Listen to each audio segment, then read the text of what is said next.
Iniciamos ya el programa de En torno al dinero, con la conducción de Eduardo Torreblanca Yax y la coconducción de Belén Aguilar Yumbe. La manera más sencilla y accesible de abordar los temas que tienen que ver con la economía, las finanzas y el mundo de los negocios.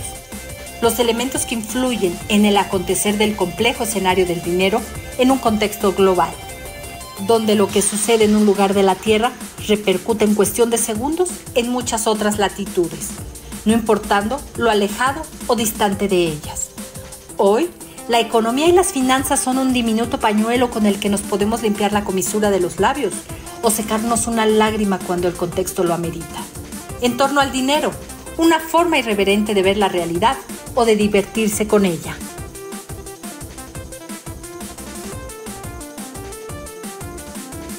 Horas. Ya son las 6, ya estamos iniciando En torno al dinero en esta mañana de jueves 13 de abril del 2023. Gracias por estar con nosotros en este programa. Si nos ve a través de los canales Vive TV, canal 76 de Easy o canal 78 México Travel Channel de la plataforma que he mencionado, la plataforma de Easy. Gracias por estar con nosotros. Nos encantaría recibir un mensaje saludándonos a través de nuestras redes sociales, canales o alternativas que usan regularmente algunas otras personas que desde hace ya varios años siguen de manera asidua este programa, este proyecto, este trabajo de nosotros, y que nos da muchísimo gusto poder estar con ustedes y compartir si son miembros de una comunidad que se mantiene bien informada sobre los temas fundamentales de economía, negocios, turismo, finanzas, en fin. Muchas gracias por estar con nosotros. Buenos días, Belén. ¿Quiénes cumplen santo en esta ocasión? Hola Lalo, hola a todos en Torno al Dinero. Pues hoy cumple su santo Hermenegildo. Los Hermenegildos Segna, ¿no? Es Hermenegildo, Hermenegildo Segna. para Pues yo no empezar. es el único de Hermenegildo que tengo conocimiento, así es que, muchachos, procedamos rápidamente con el asunto tradicional de las mañanitas para quienes cumplen hoy años, quienes cumplen santo o festejan algo digno de festejar. Mucho gusto, a la 1, a las 2 y a las 3. Gracias, muchas gracias, gracias. Bueno, después las efemérides del día. Pues un día como hoy, Eduardo, pero de 1215, falleció el escritor y A periodista. ver, ¿cómo? No. ¿No, cómo? Un día como hoy, pero del 2015. Ah, es que clarito escuché del 1015, entonces dije, chinga, ¿cómo está que del 1015? Es que es muy temprano, Lalo, seguro me equivoqué por eso y no me... Ah, Pero bueno, empiezo. Un día como hoy, pero del 2015, el reconocido escritor y periodista uruguayo Eduardo Galeano falleció. Él es considerado uno de los autores más importantes de Latinoamérica, sin duda. Y pues bueno, hoy también es el Día Internacional del Beso. Esto se celebra cada 13 de abril como un homenaje al beso más largo registrado en la historia, protagonizado por una pareja tailandesa. El matrimonio se besó en un certamen durante 58 horas, 35 minutos y están locos. 58 segundos. Así que bueno, ¿Que pues no comieron? sepa Dios, yo creo que no. Sí, pues no. Pues ¿cómo comen? Qué horrible, un beso así. Hay medio que no sé cómo, que no coman, pues no pasa nada. ¿Y que no durmieron? Pues yo creo que no. Yo Son creo más que, de 2 días pues sí. Pero igual y si besándose. ganaron y pues ya, pues, con eso. No sé, guácatelas. No se me antoja un beso de 58 horas. Sí. No, la verdad Bueno. tampoco, pero bueno. Bueno, ya sabe usted, Galeano murió a los 1000 años, se veía más joven, se Sí, veía claro, más joven, era más sí, joven. sí, se veía un poquito más joven, pero bueno, en todo caso, pues, si le parece bien, vamos a recordar cuáles son las noticias más importantes con las que iniciamos este día jueves. Bueno.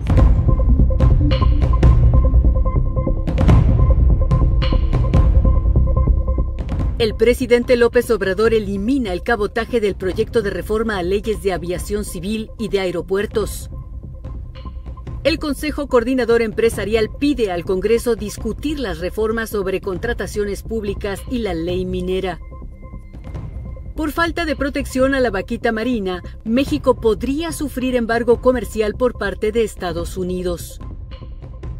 Ingreso de turistas internacionales a México aumentó 18% a tasa anual en febrero, informó INEGI. Gasolina alcanza su mayor precio en el país desde noviembre de 2022, según datos de Petrointelligence. Diario Oficial de la Federación publica decreto que crea comisión presidencial para combatir tráfico de drogas sintéticas y armas de fuego. Corte Interamericana de Derechos Humanos pide a México eliminar la prisión preventiva oficiosa. India, Brasil y México entre los países emergentes con mayor deuda externa. Preocupan al Fondo Monetario Internacional y al Banco Mundial.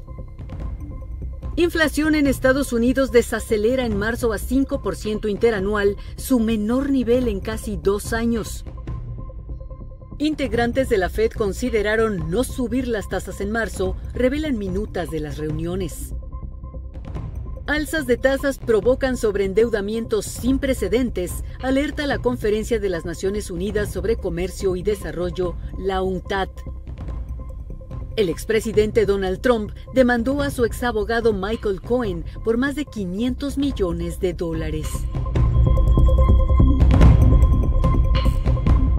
Bueno, ya están ahí las noticias más importantes. Que le doy el menú de este día aquí en Torno al Dinero. Tendremos a Sergio Sánchez. Sergio Sánchez nos va a hablar de las opciones como asalariado para presentar la declaración anual de personas físicas 2022. Después tendremos a Antonio Gutiérrez Marcos, quien por tercera ocasión en esta tercera parte nos habla sobre las opciones que tiene México para atender los gravísimos problemas que nos acarrea la ausencia de agua y suficiente infraestructura para atender las políticas correspondientes a este importante líquido. Después tendremos a Alberto M. Vázquez, que no nos va a cantar, nos va a decir sobre asuntos que tengan que ver con la ley minera. Vamos a conocer qué es lo que procura el gobierno, cuáles son los puntos delicados de esa iniciativa de ley que presenta el Ejecutivo Federal. Después tenemos al doctor Francisco Madrid sobre los datos alegres del turismo, de la actividad turística en el país. Después tendremos a Pablo Álvarez y Casa Longoria, gracias, hablando de cuestiones económicas, escogerá el tema sin lugar a dudas, supongo que la inflación en Estados Unidos, que ayer fue dada a conocer de 5%, una inflación bastante cómoda, la verdad, bastante cómoda la inflación del 5% en Estados Unidos va cayendo, pasó de 6 a 4.58, no, 4.98, sino una cosa ya un poquitito, unas décimas menos de 5%. Después tendremos a Mauricio Jalife Dager hablando de cómo va avanzando la iniciativa de ley o la conformación de una ley que tratará de regular la actividad de los influencers. Después tendremos a Belén Aguilar. ¿De qué nos vas a hablar, Belén? De la sarcoidosis. ¿De la quién? Sarcoidosis. Sarcoidosis. Así es, esta es una enfermedad del crecimiento de pequeñas acumulaciones de células inflamatorias. Sarcoidosis. Sarcoidosis, ya verás. Esa es nueva, ¿verdad? No, Bueno, no, digo, no, reciente, ¿no? no. No, ya Pues yo tiene no. años que hay enfermedades de las que desconocemos su Sí. nombre, sus causas, pero ¿Es poco común? no, bueno, sí, tampoco es como muy común, no es que la padezca todo el mundo, pero sí está ahí. Bueno, pues Por vamos ahí. a ver si le encontramos en los encabezados de los diarios de circulación nacional que se editan en la capital de la República Mexicana. Leti, segundo café, segundo. Segundo vaso de agua, segundo.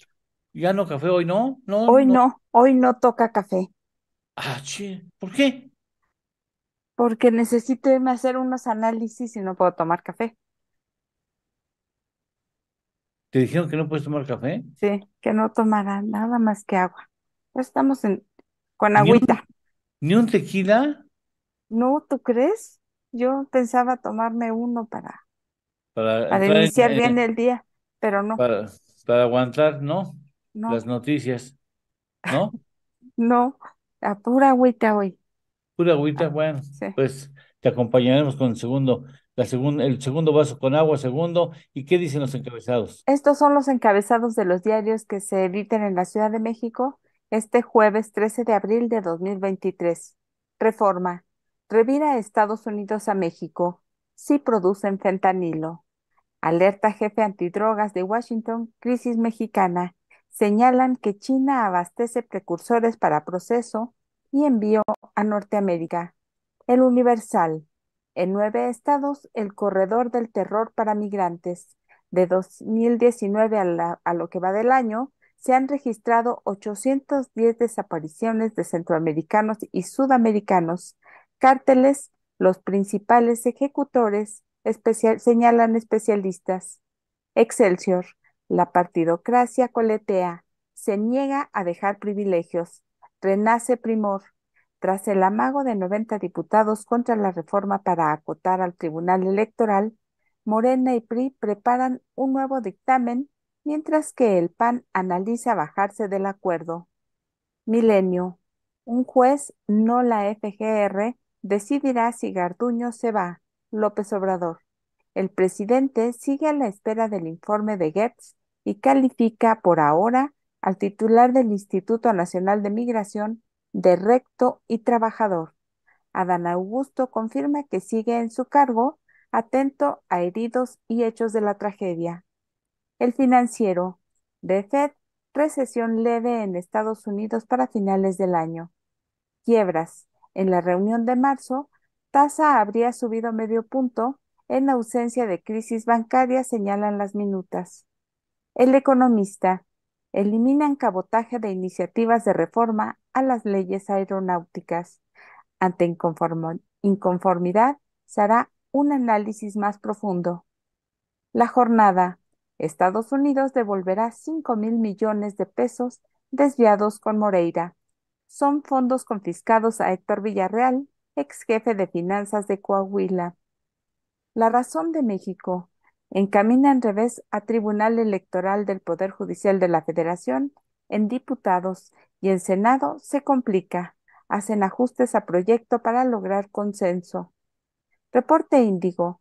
Parteaguas en prisión preventiva oficiosa.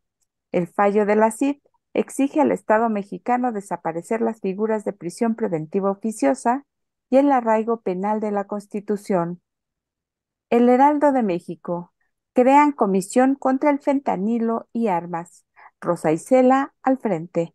Antes de la reunión en Washington, Presidencia informó que será la encargada de combatir el tráfico de drogas y armas de fuego. El Sol de México.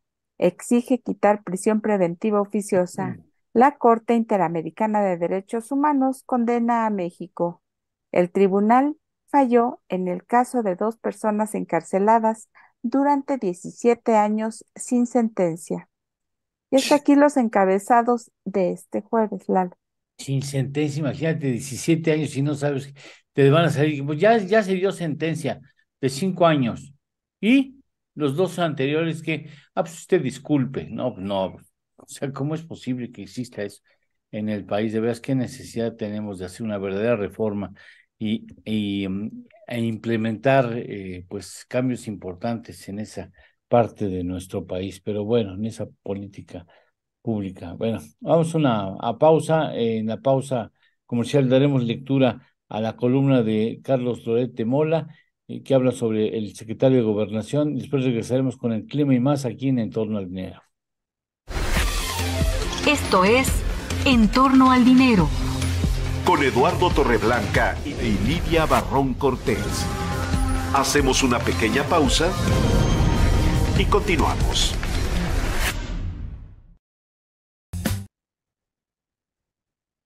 Carlos Loret de Mola, que escribe en Historias de Reportero en El Universal y dice: Adán exhibe a su jefe en una grabación. En una reunión privada con los senadores de Morena, el secretario de Gobernación, Adán Augusto López, exhibió a su jefe, el presidente de México. Contó que López Obrador vetó el nombramiento de los comisionados del INAI porque lo que más nos conviene es que haya un periodo de un impasse, es decir, un tiempo en que el órgano de transparencia quede inoperante. Estamos en el mundo ideal, dijo López Obrador a su principal operador político, y este transmitió el mensaje tal cual.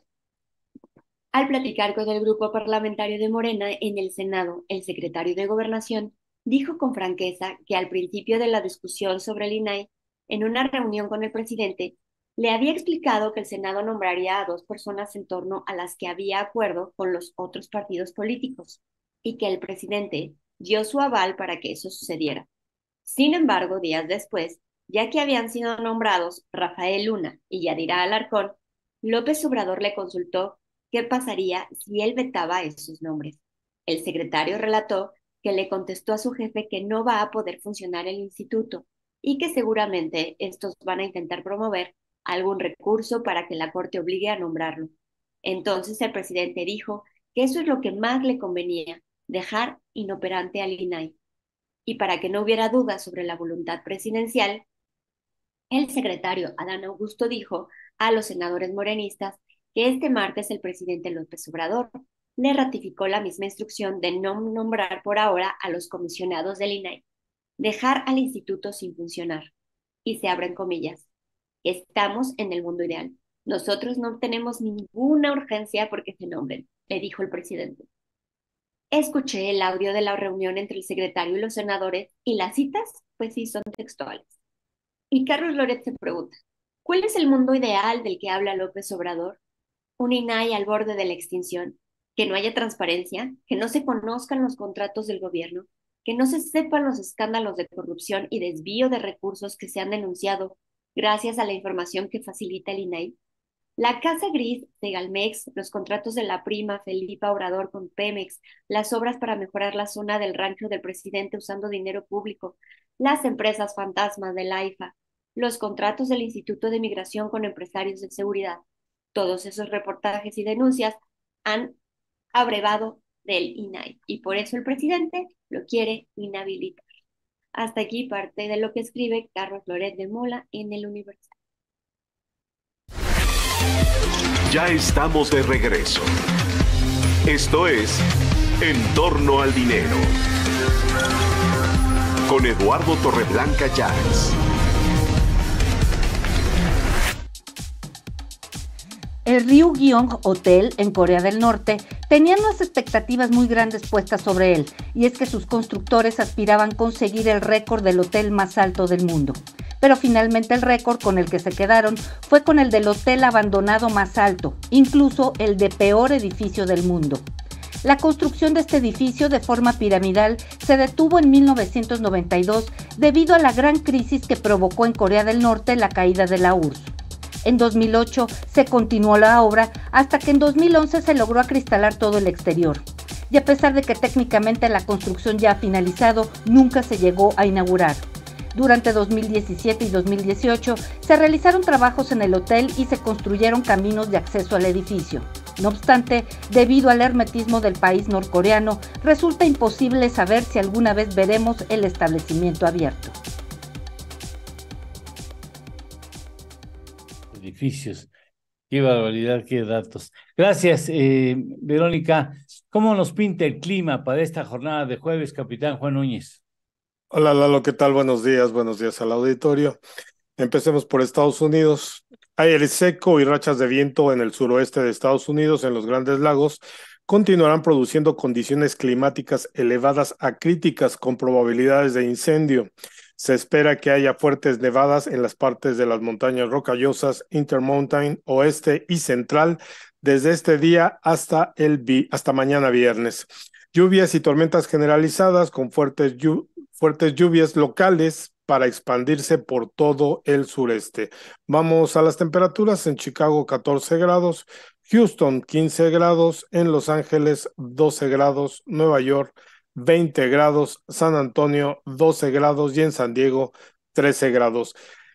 Ahora el pronóstico del clima para este jueves 13 de abril en la República Mexicana indica que el Frente Frío número 48 comenzará a debilitarse, aunque continuará asociado con una vaguada polar. Ambos sistemas se desplazarán lentamente sobre el noroeste y gradualmente el norte del país. En interacción con una línea seca sobre Chihuahua y Coahuila, ocasionarán refrescamiento en las temperaturas diurnas sobre el noroeste y norte del territorio nacional.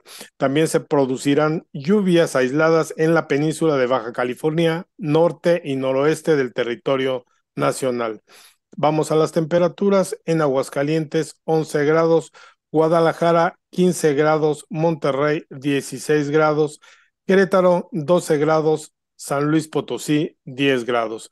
Para la Ciudad de México, amanecerá con un cielo medio nublado y un ambiente fresco. Por la tarde se esperan un ambiente cálido, un cielo nublado y probabilidad de lluvias aisladas. En el Estado de México podrá tener chubascos acompañados de descargas eléctricas y posible caída de granizo. En estos momentos en la Ciudad de México tenemos la mínima prevista para este día, que es de 11 grados, tendremos una máxima de 25 grados y el amanecer se espera a las 6:21 de la mañana. Esto es lo más importante, Lalo. Muchas gracias. En 2 minutos amanece en teoría. Por lo pronto, gracias, Juan. Recuerde usted que al mal tiempo, buena cara. A ver, ¿qué pasó con el ya no sirve el dibujito? Ahí está. ¡Oh! Este sí comió. Sí, este tiene sobrepeso. Claro que sí. Recuerde que al mal tiempo, buena cara. Gracias, Juan. Y gracias, Ernesto. Gracias. Bueno, ahora vamos a los encabezados. No tenemos los encabezados financieros, ¿verdad? Sí tenemos algunos. Sí, tenemos algunos. Sí. No, pues, bueno, a ver, vamos a darlos. Estos son los encabezados de las secciones de Economía, Negocios, Finanzas y Turismo de los diarios que se editan en la Ciudad de México este jueves 13 de abril. Dinero de Excelsior, el PIB por habitante rezagado, proyecciones del Fondo Monetario Internacional. En 4 años de recuperación, el indicador para México no recobrará lo que se perdió en el año de la pandemia. En el sexenio, el país habrá bajado 4 lugares a nivel global. Negocios de Milenio. Adelantarán la Terminal 2 del AIFA 4 años. Sacan cabotaje. Más demanda y un aeropuerto internacional de la Ciudad de México ya saturado motivaron decisión. Pastor prevé 92% más tráfico para el segundo año. Economía, mercados e indicadores del financiero. Fed anticipa una leve recesión en Estados Unidos hacia finales de este año. Sería por el impacto sobre la economía de la turbulencia en el sector bancario. Mercados del Heraldo de México. Récord en captación de divisas. Visitantes mundiales. En el primer bimestre del año crecieron 32.35% a tasa anual. Negocios de la razón de México. México capta récord de divisas por turismo durante primer bimestre. Obtiene 5.421.5 millones de dólares. Y hasta aquí los encabezados de Economía, Finanzas y Turismo de este jueves, Lalo. Muchas gracias, gracias. Bueno, vamos a ver cómo cerraron los mercados en la jornada de ayer, Belén. Por supuesto, Wall Street cerró a la baja el día de ayer después de que minutas de la reunión de la política monetaria de marzo de la Fed revelaron la preocupación de varios miembros del Comité Federal de Mercados Abiertos por la crisis de liquidez de los bancos regionales, por lo que el índice Dow Jones presentó pérdidas de 0.11%, el Standard & Poor's perdió 0.41% y el Nasdaq tuvo pérdidas de 0.85%. Bolsas de valores en México cayeron en línea con Wall Street tras datos de inflación de Estados Unidos. El IPC de la Bolsa Mexicana de Valores perdió 0.50% y el índice FTSE de la Bolsa Institucional de Valores tuvo una pérdida de 0.51%. Los petróleos en el mundo, estos presentaron ganancias. El West Texas se vendió a $83.26 por barril. El Brent del Mar del Norte se vendió a $87.73 por barril, mientras que la mezcla mexicana de exportación estuvo a la venta a $74.01 por barril. Las divisas. El dólar cerró a 18.09 pesos y el euro cerró a 19.73 pesos. Esto con información del Banco de México. Muchas gracias, gracias. Más o menos continúan en esos mismos niveles. Ahorita el peso mexicano está retrocediendo ligeramente frente a la moneda estadounidense. El dólar está avanzando 0.11%, pero queda fundamentalmente en 18.9 como estaba ahí en la síntesis que le presentamos. Y ahora, después de una pausa, tendremos a Víctor Ortiz Niño, que ya regresa de unas largas vacaciones. Víctor, ¿cómo estás? Buenos días. Muy bien, gracias. Un gusto volver a colaborar aquí con el equipo después de un periodo de descanso. Qué bueno, ya no más descansitos, ¿eh? De acuerdo a la nueva ley, al No, meter- no, no, no. A mí no vengas con que eso de que de la ley es la ley, ¿eh? Perdón, ¿estoy hablando a Palacio Nacional o a dónde?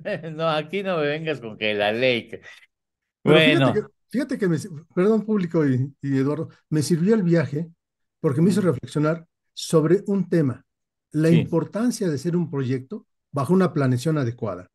Y todo esto surge porque en la carretera me encontré dos estaciones nuevas de carga, De no, gasolina. de carga para automóviles eléctricos en una distancia de 180 kilómetros.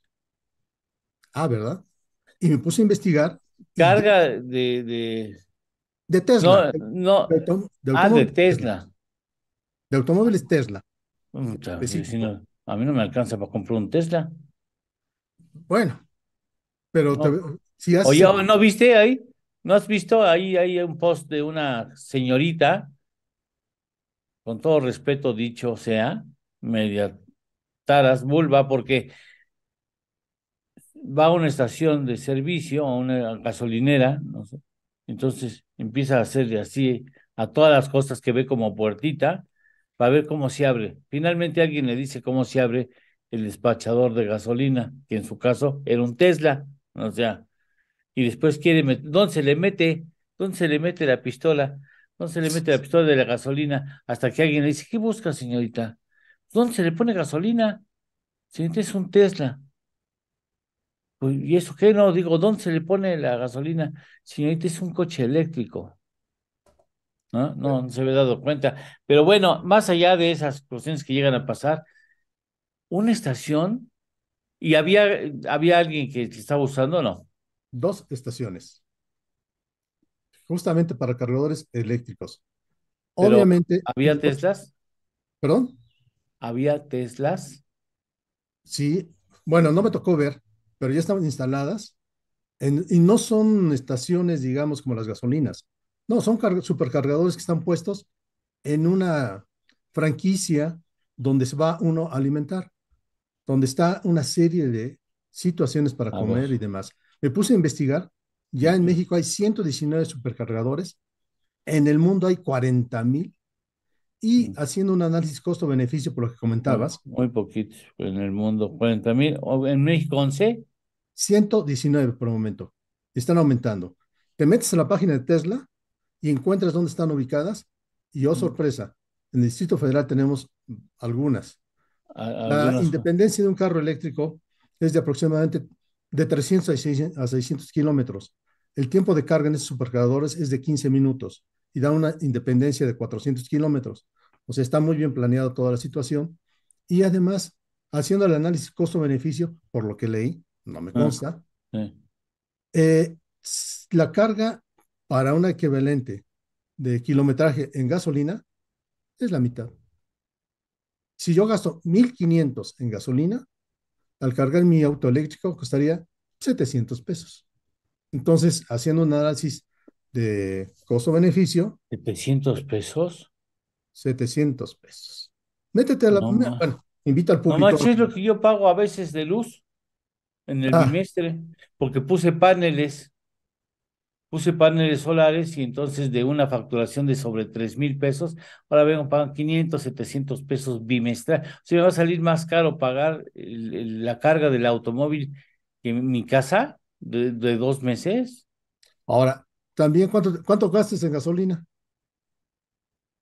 Depende cómo lo camine, pero pues Ah, sí, ¿no? o sea, se Sobre. tiene que hacer. Fíjate que estamos tocando la importancia de hacer un proyecto bien estructurado, con análisis costo-beneficio, dirían los teóricos, evaluación de proyectos desde mercado, etc., etc., hasta Mm, llegar la rentabilidad. ¿Sabes qué? ¿Sabes qué?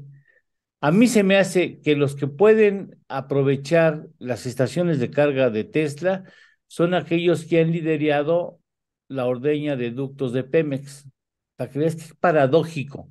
Los que se roban los combustibles de petróleos mexicanos, que durante años han estado en este lícito, desde que estaba Fox, estaban metidos en este negocio, son los que hoy se pueden comprar un Tesla porque sí, les resulta rentable, porque ellos tienen ingresos muy superiores a los que tenemos todos aquí Ahora, juntos. Esos, ahora, pues, no olvidemos que estamos en un mundo de transición. estamos en la primera etapa de los automóviles eléctricos. Ya en Estados Unidos y muchos países están prohibidos los de gasolina o van a estar prohibidos a partir En del año Europa, 2020. en Entonces, Europa. ya estamos en un cambio de transición y esto involucra también un cambio de chips. Y aquí es importante justamente eso, ver que para que un proyecto funcione, se debe contar con la infraestructura necesaria y no hacerlo sobre la marcha. Es el caso que estamos comentando. ¿Me sigo o haces la pausa? Pues no, a veces es recomendable ir a una pausa comercial. Bueno, entonces, Bueno, sí, ya se soltó como hilo, si he sabido ni pregunto. Regresamos. Esto es En torno al dinero. Con Eduardo Torreblanca y Lidia Barrón Cortés. Hacemos una pequeña pausa y continuamos.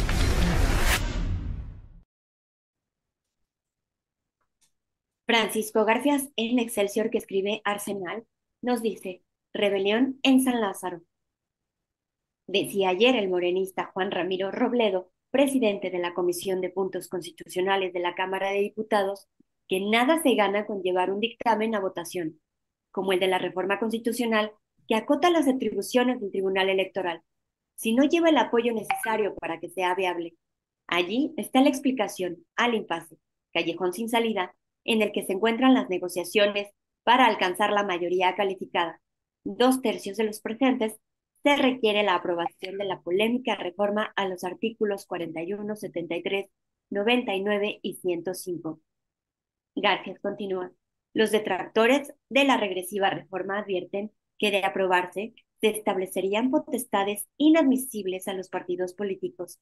Se trastocaría la paridad de género y las acciones afirmativas que han abierto espacio a públicos de minorías, indígenas, LGBTQ, migrantes, etc. Diputados de oposición con los que hablamos en corto, dice Garfias, nos dijeron que el problema principal para la reforma es la rebelión en la granja morenista. Ya no es un tema de los alcances de la iniciativa, sino de que la fracción está dividida en sus apoyos a las corcholatas, se explicaron.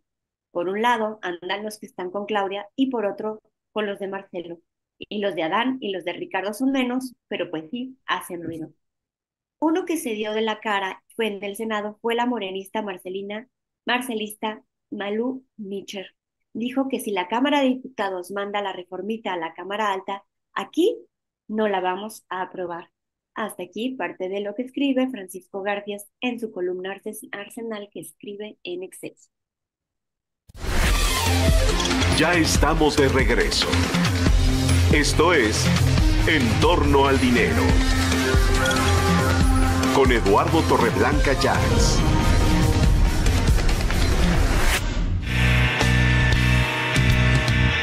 En torno al dinero. Y con ustedes, el análisis con Víctor Ortiz Niño.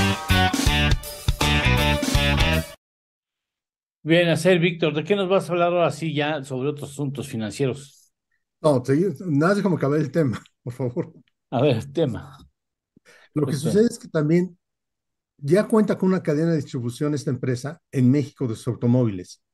De esta forma, cuando inicie la producción en Monterrey, será más fácil lograr una mayor penetración de mercado. También va a provocar una caída en los precios de los automóviles al tener una mayor disponibilidad. Y todo esto, como estamos viendo, estamos en una transición. Y esto me resalta la importancia de hacer las cosas bien planeadas, como hemos estado comentando. Y me voy a los temas entonces. ¿Podemos decir lo mismo de los proyectos estrellas del gobierno federal? Un aeropuerto sin infraestructura, una planta petroquímica que todavía no está conectada con el resto del país, un tren Maya que no cuenta todavía con la infraestructura. Esta es la importancia económica de hacer las cosas bajo un concepto de planeación, bajo un concepto de evaluación de proyectos y no de ocurrencias. Lo acaban de señalar también. Se acaba de dar a conocer que no se aprueba el cabotaje en México. También, si esto lo vemos ya dentro de un contexto, había aparecido una noticia en estos días en un periódico donde se decía que el actual director del AIFA había ido ya a negociar cabotajes con empresas en otros aeropuertos. Y esto entonces rompe justamente las atribuciones que se tiene desde el marco legal, como bien sabe Belén, sobre diferentes gobernanzas, sobre diferentes niveles, sobre lo que puede hacer una persona y lo que no puede hacer. Él no estaba autorizado. Debería ser la Secretaría de Comunicaciones y Transportes, debería de ser los encargados del manejo aéreo en México. Entonces están rompiendo justamente las situaciones legales y esto implica ya problemas, desde luego, económicos y financieros que podemos estar viendo. También debemos recordar que ya estamos en el preámbulo de el panel sobre maíz transgénico y sobre los energéticos. Y si bien todo pareciera ser que el crecimiento económico se está desarrollando de una forma adecuada, como lo comentaron ustedes en estos días en que estuve ausente, que la inflación va a la baja, pareciera ser que todo pinta para que sea un buen año económico. Ojalá sí lo sea. Pero pueden venir tormentas que alteren esta evolución. Y justamente hay que estar pendiente en estas situaciones, Eduardo y Auditorio. Bien, muchas gracias. Gracias, Víctor, gracias por estar aquí con nosotros. Al contrario, gracias por darme la oportunidad de expresarme Claro que libre. sí, con mucho gusto, claro que sí. Gracias, te lo aprecio mucho. Gracias, cuídate. Hasta luego. Gracias. Y hacemos una pausa. No, antes, mire, compartí unas fotos, Ernesto, si eres tan amable, para que no te vayas, Víctor, te va a gustar este comentario. Después de tu planteamiento estratégico de cómo se deben de tomar las decisiones y planear, que tienes toda la razón. Les voy a participar de un tamal que me trajo Leti de la comunidad en donde creció como niña, ¿verdad? ¿Cuál fue la comunidad? ¿Cómo se llama? El municipio se llama San Agustín Mezquititlán y está ubicado en la Mex, Sierra de Hidalgo. en la sierra. Mezquititlán. Y me trajo, ¿a qué fuiste? Pues fui a saludar a mi familia, Ya. ¿Cada cuándo vas? pues cada que se puede, Lalo. Fíjate que durante la pandemia no fui, no voy muy seguido, pero sí, sí ¿Todavía me tienes, gusta ir. ¿tú tienes propiedades allá? Sí, la casa de mi mamá, allá está Ya. todavía. Bueno, y me trajo ella y su distinguido esposo unos tamales que se llaman de chala. Es correcto, ¿ah? Sí, No saben qué tamales. No, no manches. Ayer me reventé dos. Así los he ido a mira, sí ya está desnudito.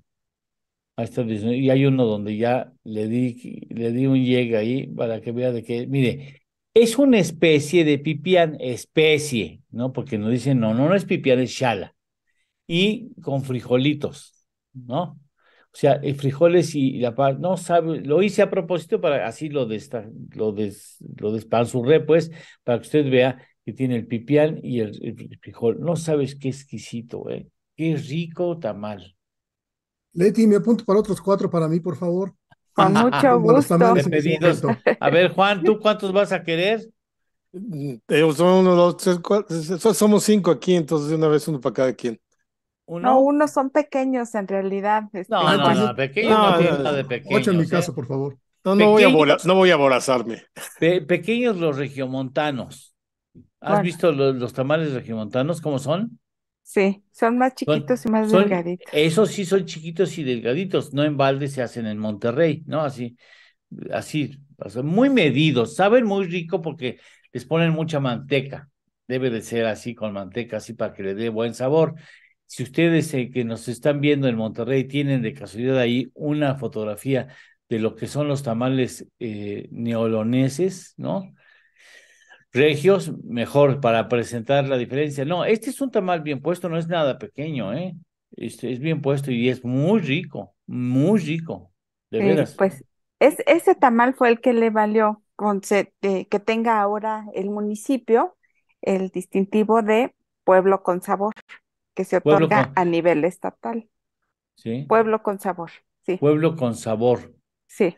Y nada más se hacen en Mezquititlán, Esto sí, esos, nada más ahí en Mezquititlán. Y no se venden por internet. Pues fíjate que no, pero puedes pasar, te digo que pasas por la carretera, quien va hacia Huejutla, hacia la Huasteca, por ahí, y ahí en la gasolinera están un montón de señoras todavía vendiendo esos tamales. Qué ¿Y ricos y tamales. el desatore con qué es? ¿El qué? El Desato, desatore. sí.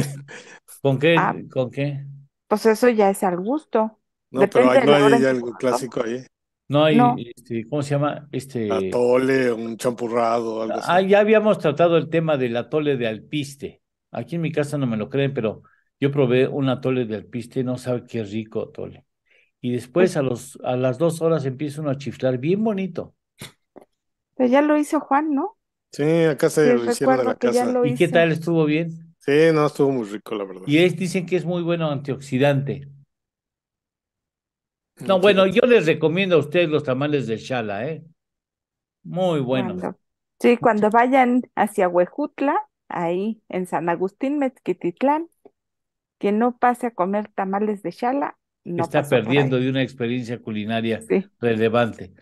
Muchas gracias, Leti. Muchas gracias, Víctor. con gusto. Gracias a todos ustedes. Luego, cuídense mucho. Yo saludo con mucho gusto a Carlos Gómez y Carlos Gómez Álvarez Tostado, muchas gracias. A Juan Aguillón, que ya nos está saludando a través de el WhatsApp. David Nieto, perdón, David nos recuerda que debemos felicitar a Hermenegildo Galeana, gracias, por supuesto. Después Eduardo de Jesús en Aguascalientes, Laura Mendoza, que despierta a 12 centígrados allá en Querétaro. El doctor Daniel Dorado, que a 16 centígrados salió a correr para mover al país a través de Torreón. Maribel Toro Gallola en la Florida. Muchas gracias, Maribel, por escucharnos. Y Sergio Torres en Monterrey. A ver, Sergio, si de pura casualidad tienes una fotografía de los tamales regiomontanos, ¿no? De los tamales neoleoneses que valen la pena. Son delgaditos así. Esos sí son chiquitos para que vea. Si usted se empaca en una sentada, te empaca 10. Sale con un cargo de conciencia terrible de la mesa, pero se avienta las 10 sin problema, ¿eh? Y con este Chala, pues ya me aventé dos, me hubiera aventado un tercero, pero hubiera sido ya pecar demasiado. Así es que hacemos una pausa. De una vez nos despedimos de la plataforma que toma nuestro mensaje, Belén. Pues nos despedimos agradeciendo su presencia esta mañana y nos vemos mañana en punto de las 6 y nosotros continuamos aquí en el Torno al Dinero.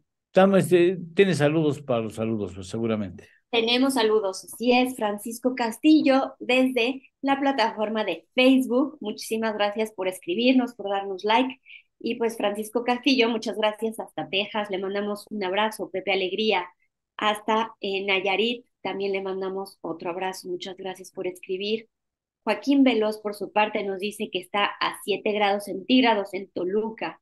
Paulo L. Millán, excelente jornada para todos, excelente jornada para ti también. Muchas gracias, Paulo. Vale LOD, pues como siempre, ya está listísima para correr, si no es que ya está regresando. Muchas gracias. Pepe Alegría nos dice, bueno, saludos a todos y muchas gracias. Leonardo Llamas Jiménez, buenos días desde Chihuahua. Un abrazo para ti, a Heriberto Flores hasta Zapopan, un abrazo. Y por supuesto a Víctor García, buenos días comunidad, que nos dice y nos da el mensaje dándonos los buenos días. Alex Estaldrufo, muchas gracias por todos los que nos escriben. Muchas gracias. Regresamos en la pausa comercial. Vamos a dar inicio a la lectura de la columna de Sergio Sarmiento, que nos habla sobre Lula da Silva e Iberdrola. Esto es En torno al dinero.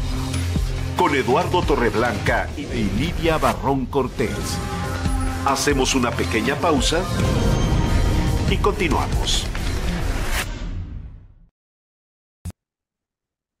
Vamos con la columna de Sergio Sarmiento que titula a su columna Jaque Mate, Iberdrola y Lula. Escribe, el presidente López Obrador hostigó a Iberdrola hasta forzarla a vender 13 plantas de generación de electricidad, 12 de ciclo combinado de gas y una eólica, que representan un 80% de sus activos en México. Según el anuncio que se dio a conocer el 4 de abril, la empresa española recibirá alrededor de 6,000 millones de dólares por estas plantas, una vez que concluya la transacción. Andrés Manuel López Obrador se refirió a la compra como una nueva nacionalización, a pesar de que la está realizando una firma privada de inversión, México Infrastructure Partners, con apoyo de un fideicomiso gubernamental, el Fondo Nacional de Infraestructura. Se trata de una desinversión muy importante en el sector energético nacional. Unos días antes, el 22 de marzo, Ignacio Galán, presidente de Iberdrola, se reunió en Brasil con el presidente Luis Ignacio Lula da Silva, ante quien se comprometió a realizar allí inversiones por 30.000 millones de reales, unos 5.300 millones de euros, en nuevos proyectos renovables y de redes. El encuentro entre Galán y Lula se llevó a cabo en el complejo de energías renovables Neoenergía, en el que se ubican un complejo de generación solar y otro de eólica. Hacer realidad proyectos como este, comentó Galán, requiere de un liderazgo político capaz de establecer una planificación a largo plazo, una política energética clara y una regulación estable y alentadora. Eso es precisamente lo que Iberdrola no encontró en México, dice Sarmiento. Es falso que los activos que Iberdrola vendió a México sean fierros viejos. Tiene razón el presidente cuando afirma que las plantas que se están comprando tienen una vida útil 3 veces mayor que las de la Comisión Federal de Electricidad. Chatarra es lo que tiene la CFE. El precio parece justo para las dos partes. Yo supongo que de haber tenido opción, Iberdrola hubiera preferido mantener la propiedad y operación de sus plantas en México. Ese es su negocio. El problema es que el gobierno no le permitía hacerlo. Ahí está como ejemplo el freno a la operación de las plantas 3 y 4 de la central de Dulces Nombres en Nuevo León, a pesar de que los tribunales una y otra vez fallaron a favor de Iberdrola. Y hasta aquí parte de lo que escribe hoy Sergio Sarmiento en su columna de Reforma. Ya estamos de regreso. Esto es En torno al dinero. Con Eduardo Torreblanca Llanes.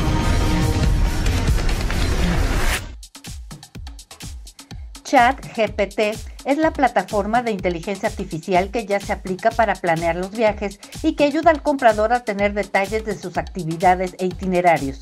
Sin embargo, presenta algunos errores a la hora de vender los viajes.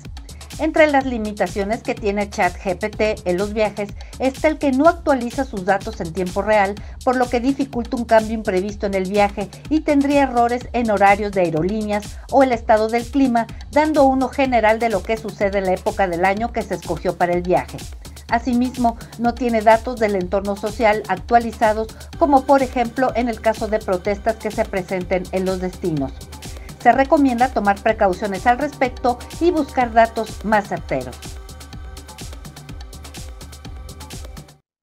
Gracias. ¿Qué dicen los columnistas en materia financiera? Mari Carmen Cortés, en su columna Desde el piso de remates, que se publica en Excelsior, considera que es una buena noticia que el presidente López Obrador anunciara que el cabotaje ya no estará incluido en la iniciativa de reformas a leyes de aviación civil y de aeropuertos que envió al Congreso en diciembre pasado.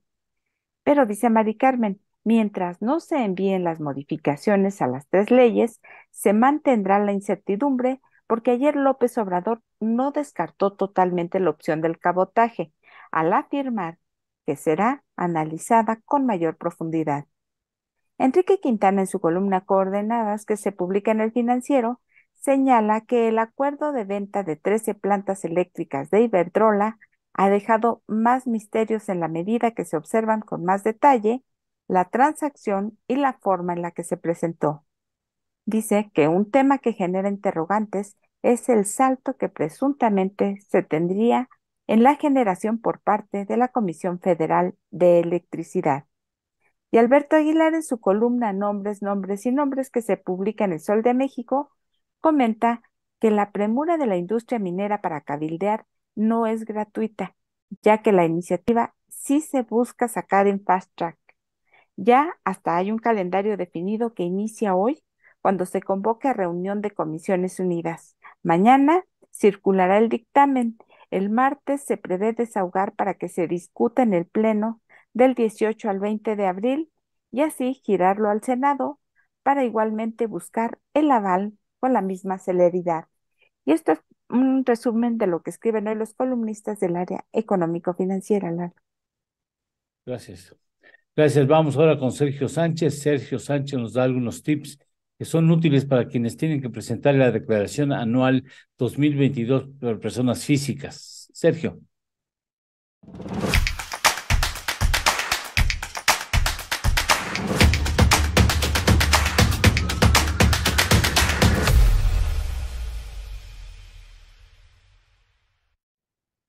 Gracias por acompañarme como cada mañana en este programa y espacio. Su amigo Sergio Sánchez le saluda. Sin duda, este asunto de la presentación de la declaración anual de las personas físicas por el ejercicio 2022 es muy interesante y con mucha información que es importante considerar. Como tal es el caso del tema que venía exponiendo ayer respecto a quienes pudieran estar relevados o exentos de presentar esta obligación anual. Y es que en otro ejemplo, podríamos suponer que usted tuvo ingresos inferiores a los 400,000 pesos y tuvo un ISR a cargo, por lo que de acuerdo a lo dispuesto en el artículo 150, segundo párrafo de la ley del ISR, no rebasó el límite de los 400,000 pesos, entonces no está obligado a presentar la declaración anual. Pero en este caso, si usted fue previsor, ordenado y le gusta instruirse e involucrarse en estos temas de cumplimiento fiscal y avisó a su empleador por escrito antes de que concluyera el año que quiere presentar de forma voluntaria su declaración anual, entonces usted podrá optar por presentarla. Esto significaría que tuviera que informar a algún concepto que no pague impuestos sobre la renta correspondiente a los que se señalan en el artículo 93 de la ley del ISR, como sería el caso de una herencia, por ejemplo, o con el mismo ejemplo de no haber rebasado el importe de ingresos de 400,000 pesos y tiene ahora un saldo a favor. Podría optar por presentar la declaración anual considerando también el aviso por escrito al patrón y que tuviera deducciones personales que precisamente le den como resultado ese saldo a favor.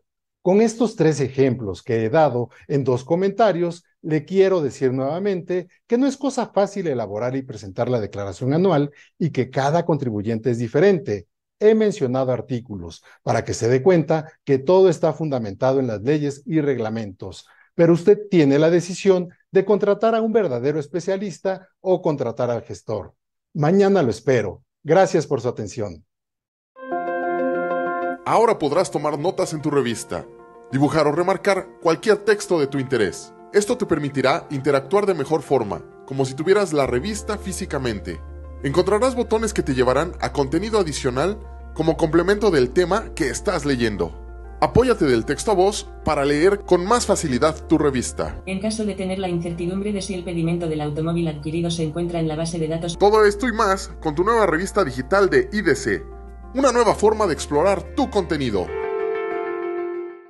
Muchas gracias. Y ahora vamos con Antonio Gutiérrez Marcos, cofundador de Ciudad Posible, una iniciativa que procura dar elementos para que se establezcan las mejores políticas públicas en las ciudades y en el país, en varias materias, pero una específicamente muy importante. La problemática del agua es muy grave en el país, es muy grave en el mundo, pero mucho más grave en el país, y nos da algunos elementos importantes para considerar cambios en la política respectiva y poder ir resolviendo poco a poco los enormes pendientes que tenemos en este terreno. Tercera.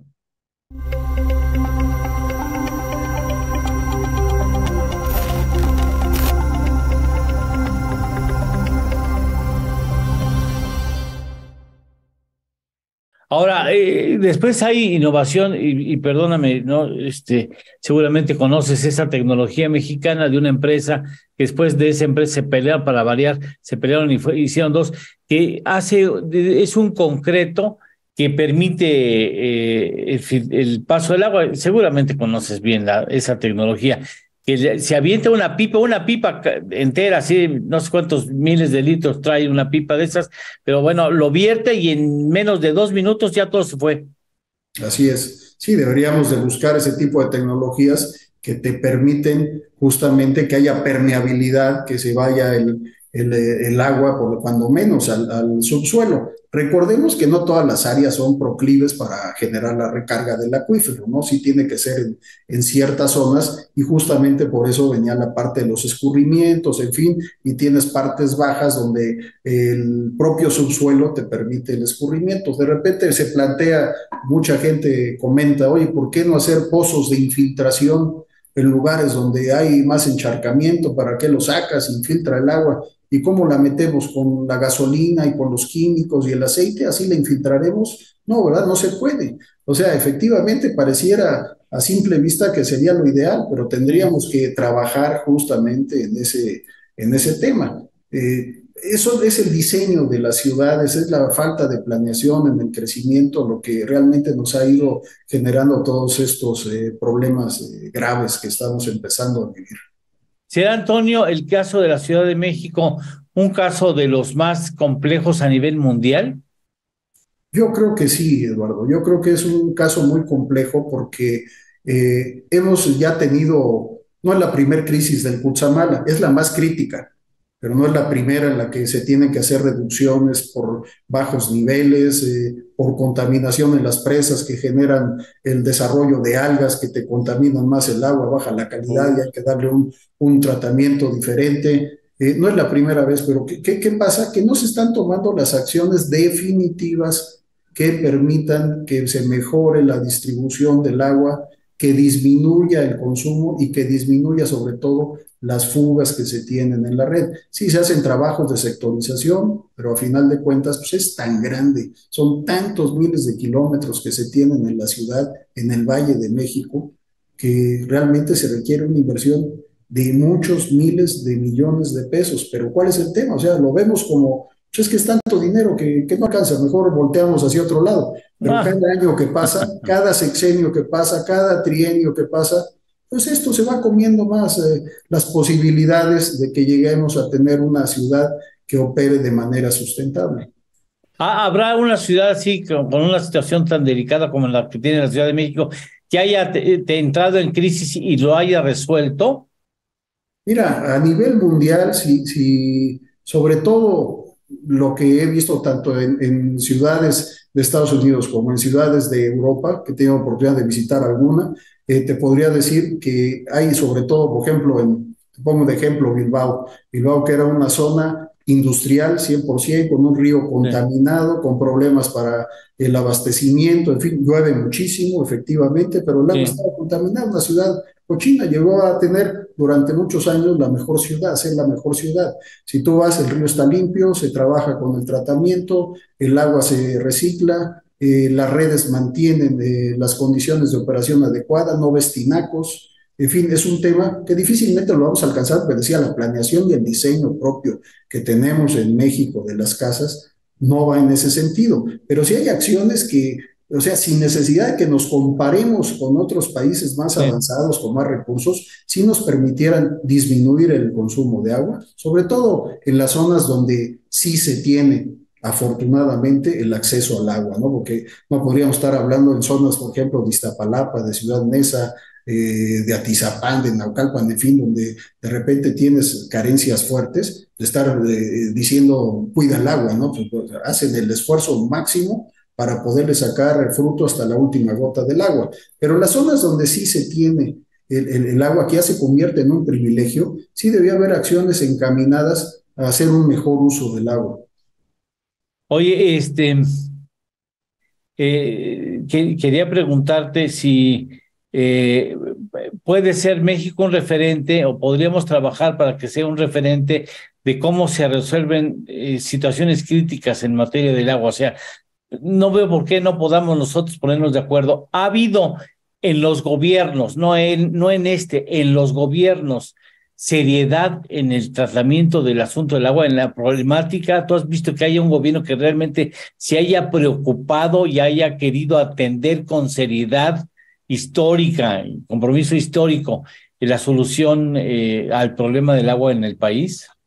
Mira, yo creo que sí, estamos a tiempo todavía de poderle dar una solución, no inmediata, probablemente una mejoría en corto plazo y una solución a mediano y largo plazo.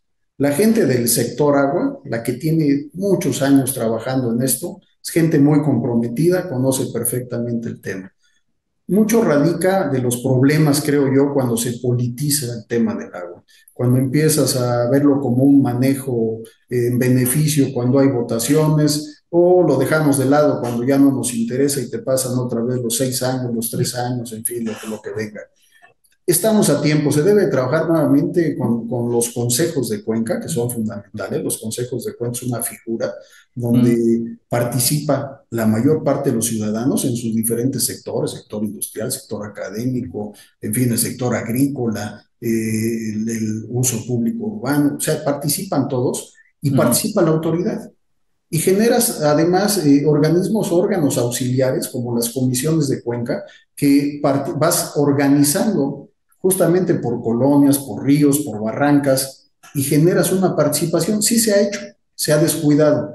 Lleva ya algunos años que se descuidó todo esta posibilidad de mantener el trabajo conjunto, el trabajo coordinado, el trabajo que debe de ir de la mano entre autoridad y sociedad. O sea, si esto no funciona yendo de la mano, si no logramos que se vuelva a retomar esta posibilidad, es muy difícil lograr esta restauración, esta recuperación, esta posibilidad de tener una ciudad que te digo que sea, ya olvídate referente, simplemente que sea viable para mantener su proyección durante muchos años y que los que aquí vivimos en el Valle de México, ya no solo en la Ciudad de México, todos los que vivimos en el Valle de México tengamos la posibilidad y el orgullo de seguir viviendo y la tranquilidad y no estar pensando, oye, ¿qué ciudad será la que está cerca del mar por si es necesario desalinizar, o si nos vamos a Mérida, o nos vamos a Campeche, o nos vamos a La Paz, o nos vamos a X lugar, o a Tabasco, que tiene mucha agua, o qué sé yo, ¿no? Este es el tema, debemos de luchar y sí se debe de invertir mucho. Yo creo que falta decisión en las autoridades y falta planeación y aprovechar todo lo que ya está hecho, el trabajo ya andado de muchas décadas atrás para poder recuperar la ciudad y el abasto de agua.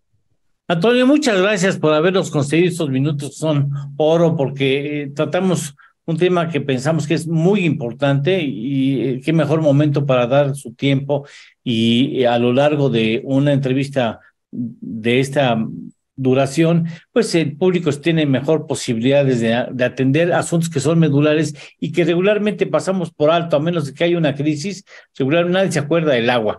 Y yo creo que es un asunto, es un tema que tenemos que atender de inmediato para ser responsables del futuro del país. Muchas gracias por haber estado con nosotros. Gracias a ti, Eduardo, por la oportunidad y desde luego que es el tema más importante para que logremos una ciudad que nos permita vivir dignamente. Gracias, saludos. Muchas gracias por haber participado con nosotros aquí en Entorno al Dinero. Muchas gracias. Hasta pronto, Antonio. Hasta pronto. Gracias. Esto es En Torno al Dinero. Con Eduardo Torreblanca y Lidia Barrón Cortés. Hacemos una pequeña pausa y continuamos. Continuamos con la columna de Sergio Sarmiento que titula hoy Iberdrola y Lula. Continúa. Entre tener plantas paradas o venderlas a quien sí podrá operarlas, la decisión de Iberdrola es perfectamente razonable. La objeción a la compra de MIP, que presumiblemente venderá las plantas con el tiempo a la CFE, no es que el monto haya sido excesivo. El problema es que la CFE estará gastando recursos para comprar o alquilar estas plantas que producen electricidad 40% más barata que la suya, cuando simplemente la pudo haber seguido recibiendo de Iberdrola.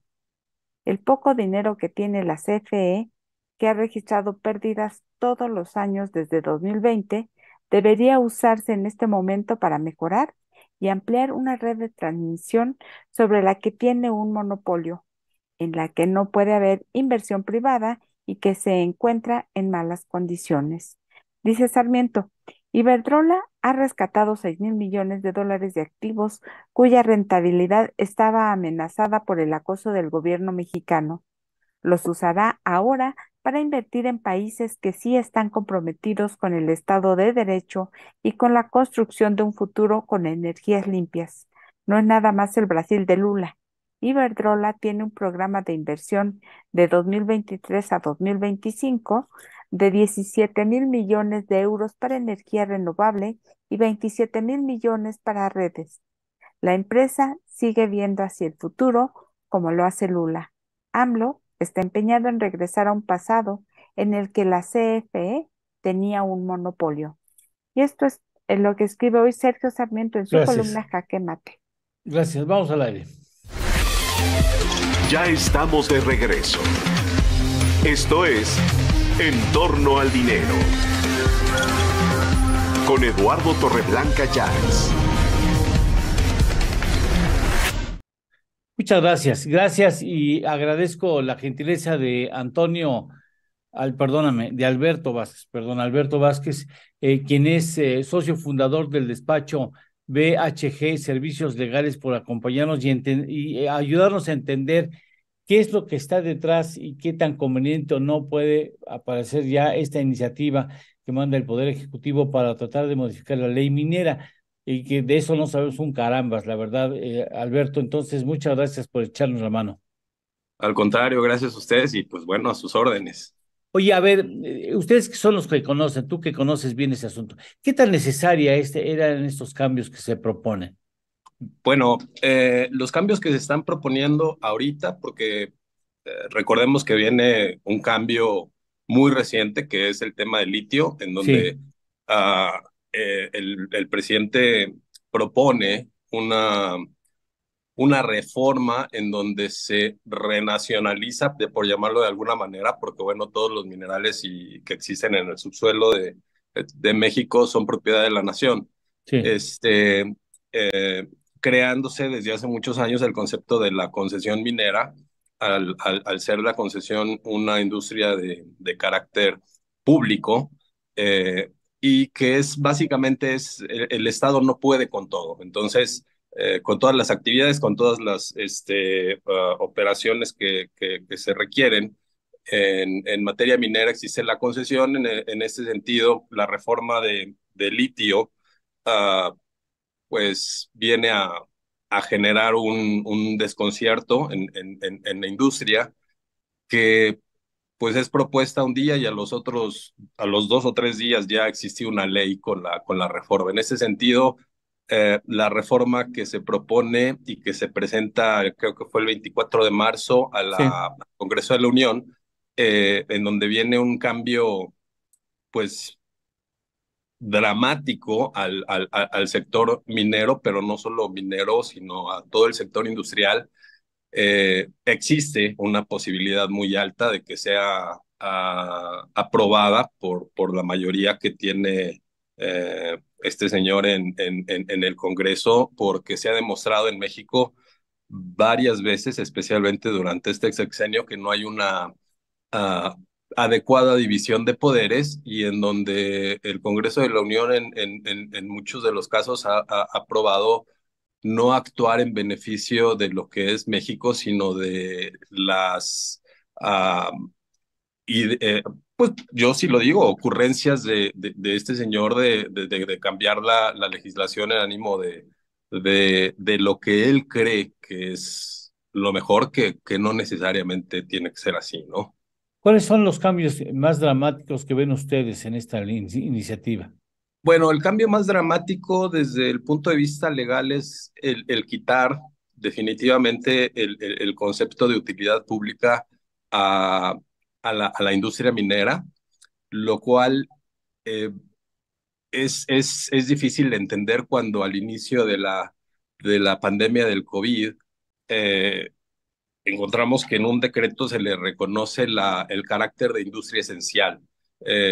Entonces, es una industria que durante la pandemia estuvo, por decirlo de alguna manera, al igual que en el sector salud, al pie del cañón, evitando la escasez de elementos que son necesarios para el resto de las industrias. Entonces, al inicio de la pandemia se declara la industria minera como una industria esencial, y al paso de unos cuantos años se le quita el carácter de público, y se elimina la posibilidad a futuro de que inversionistas, ya sean mexicanos, que también hay que hacer esa aclaración, todas las empresas que invierten en México en materia minera son empresas mexicanas, pueden tener capital extranjero, pero eso no le quita el hecho de que son empresas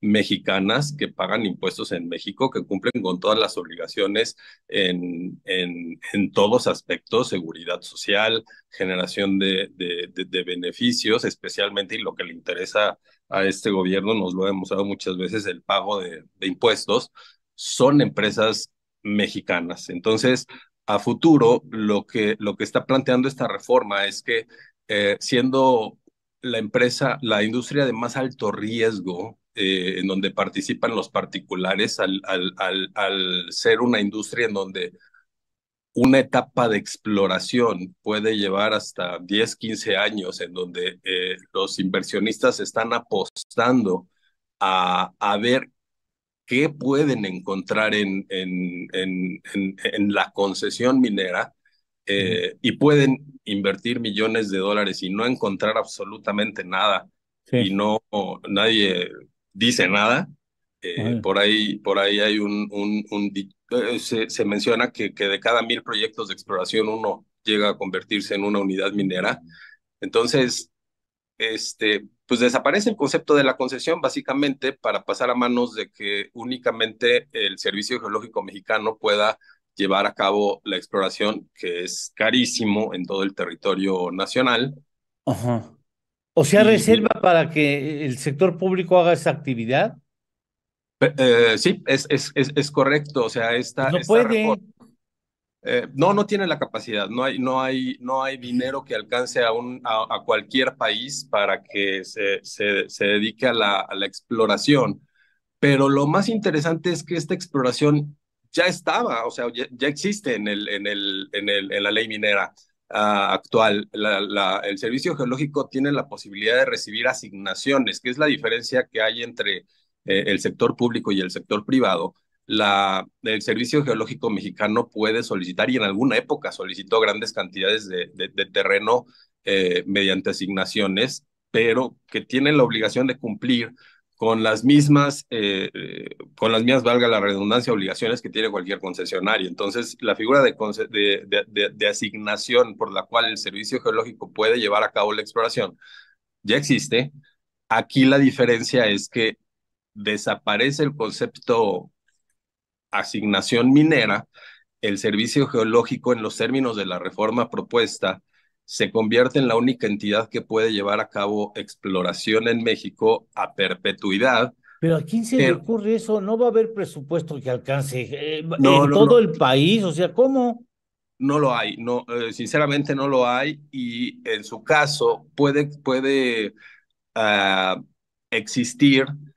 Pues bueno, si te vas poco a poco y en una etapa muy elemental, la exploración tiene distintas etapas en donde y se inicia con el muestreo, caminamiento, mapeo, geología, en donde la inversión no es tan alta, pero bueno, ese trabajo ya está hecho en la mayoría en gran parte del territorio mexicano. Lo que falta es el siguiente paso, que es el paso extremadamente costoso, que es la barrenación, que es la definición de recursos que sean factibles y que sean efectivamente explotables. O sea, el decir que hay presencia de mineral no quiere decir necesariamente que el depósito encontrado se pueda explotar. Hay muchas condicionantes que determinan que un proyecto minero pueda ser explotado. Ajá. Y en ese sentido es el riesgo que corren las empresas o los concesionarios mineros, ¿no? Oye, Alberto, entonces, ¿y a quién saben ustedes a quién se le ocurrió esa idea? Pues bueno, yo creo que definitivamente es una ocurrencia del señor presidente, porque desde el inicio de su sexenio, pues ahora sí que cantó el tiro, por llamarlo de alguna manera, al decir en mi administración no se va a otorgar una sola concesión minera. Y esto es una realidad al día de hoy que ya ha venido afectando al sector industrial minero en una forma muy, muy dramática. Durante este periodo o este sexenio no se han otorgado concesiones y así lo establece en la exposición de motivos de esta reforma. No se ha otorgado una sola concesión. Yo tengo o te puedo informar, Eduardo, que sí se han otorgado concesiones y se han otorgado concesiones que van de la mano con un concepto de corrupción, con un concepto en donde se dice lo que se quiere decir. Las verdades a medias son al final de cuentas mentiras. Sí se han otorgado concesiones, están inscritas en el registro público de minería. O sea, el registro público está abierto a que cualquier persona pueda acceder a la información. Es una oficina igual que el registro público de la propiedad del comercio. Pero, como bien lo mencionas, no todos, o más bien las personas que no están involucradas dentro del sector minero, tienen conocimiento o tienen forma de confirmar esta información. Entonces, sí se han otorgado concesiones, pero muy a cuentagotas y en forma hasta irregular, ¿no? Entonces, ya esta reforma ocasiona nuevamente el que los inversionistas, tanto nacionales con capital extranjero, decidan definitivamente voltear a otros lados, llevar sus capitales a otros lados, invertir en lugares en donde sí sea bienvenida y la industria no sea atacada en la forma en como está siendo atacada en este periodo. Qué barbaridad, pero bueno, tendremos que seguir el tema. Lástima que tenemos tiempo limitado, pero tendremos que seguir el tema, sobre todo. ¿Cuándo piensan ustedes que ya venga el análisis específica, haya dictamen y empiece a trabajarse ya en su autorización? Sinceramente, no creo yo en lo personal, no puedo hablar como voz oficial. Yo no creo que haya un estudio real. Está en comisiones y dependemos de que finalmente el Congreso de la Unión, la Cámara de Diputados, pueda o no hacer un análisis adecuado para determinar si es factible o no que se publique la ley. Todos estamos en el sector despertándonos en las mañanas a ver si es que se publica o no, pero depende únicamente del Congreso de la Unión. Sí, Juan, estaremos al pendiente cuando entre, tan pronto entre, te volvemos a tocar la puerta y te agradecemos en esta ocasión que hayas conseguido tu tiempo para a esta charla. Muchas gracias, Alberto. Al contrario, gracias a ustedes y que tengan muy buen día. Gracias, gracias. No son buenas noticias, indudablemente, pero bueno, tendríamos que tratar este tema. Gracias, Alberto. La fortuna es que no solamente hay malas noticias en el país, hay pocas buenas, pero hay muy buenas, y aquí tiene el caso específico del doctor Francisco Madrid, el asunto que tiene que ver con el turismo que ofrece. Yo estoy sorprendido. Ahora sea, casi día gratis, Francisco. Me da mucho gusto, como siempre, tener la oportunidad de saludarte por este medio, en tu espacio, en esta tu casa. Pero hay buenas noticias, sigue habiendo buenas noticias. Hacemos una pausa, pero te saludamos de antemano. Gracias por estar con nosotros. Gracias, Eduardo. Buenos días. Es que se me hace raro no saludarte en un marco donde tú estés ahí, rodeado del Caribe, abrazado por el Caribe mexicano, caray. Bueno. Pero hasta de viajar se harta uno, ¿verdad? La verdad que no, pero hay que trabajar aquí, hoy tocó acá. Hoy tocó, me da mucho gusto. Gracias. Hacemos una pausa y regresamos con Francisco. Esto es En torno al dinero. Con Eduardo Torreblanca y Lidia Barrón Cortés. Hacemos una pequeña pausa y continuamos. Vamos ahora con la columna estrictamente personal de Raimundo Riva Palacio, que publica en El Financiero y que titula hoy Ciudad Juárez, otro engaño, otra burla. Escribe: una bomba sacudió el martes por la noche a la opinión pública. La Fiscalía General de la República informó que había abierto una investigación en contra del director del Instituto Nacional de Migración, Francisco Garduño, por una presunta conducta delictiva al incumplir con sus obligaciones de protección y seguridad de las personas y los centros provisionales migratorios a su cargo. Pareció un acto de justicia tras la tragedia en Ciudad Juárez, pero no lo es. Fue una acción política y mediática más que una de justicia, y una invitación indirecta del presidente Andrés Manuel López Obrador a su viejo amigo Garduño para que renuncie, con la certeza de que está blindado y nunca terminará en la cárcel. Es una nueva farsa del gobierno. López Obrador, el político, se sacude la tragedia donde murieron 40 inmigrantes en una cárcel migratoria, enviando la papa caliente al fiscal Alejandro Gertz Manero. Pero López Obrador, el presidente, ratifica que el Estado de Derecho no le importa. El crimen de Estado, que es lo que sucedió en Ciudad Juárez, quedará acotado políticamente y ya sabemos en qué terminará. Si Garduño no entiende la señal que le está mandando y no renuncia, será responsabilizado de omisión, un cargo que no amerita cárcel. Aunque la misma acusación fue formulada contra Rosario Robles, conductas ilegales y omisas, por lo que la exsecretaria de Estado pasó 3 años en la cárcel por la llamada estafa maestra. Y hasta aquí parte de lo que escribe hoy Raimundo Riva Palacio. Gracias. Ya estamos de regreso. Esto es En torno al dinero. Con Eduardo Torreblanca Llanes. La Secretaría de Turismo de Quintana Roo informó que durante la Semana Santa alrededor de 500,000 turistas arribaron al estado para disfrutar de sus playas y atractivos turísticos. Los balnearios se mantuvieron con un lleno total, atrayendo a visitantes de todas partes del país y del mundo. Durante la semana del 1 al 7 de abril se registró la llegada de 2,167 vuelos provenientes de diferentes destinos. La tasa de ocupación hotelera se mantuvo arriba del 85%, lo que es una señal de la alta demanda turística en la región. Se estima que alrededor de 511,146 turistas recorrieron los 12 destinos con los que cuenta Quintana Roo. Siempre con lo más destacado en el sector nacional. Verónica Herrera, en torno al turismo. Gracias, doctor Francisco Madrid. Te agradecemos mucho que estés aquí en esta tu casa. Adelante. ¿Cómo estás, Eduardo? Muy buenos días. Bueno, pues Buenos días. digamos que parcialmente comparto lo que has dicho antes, de que esta actividad vive un muy buen momento y sigue por ese momento.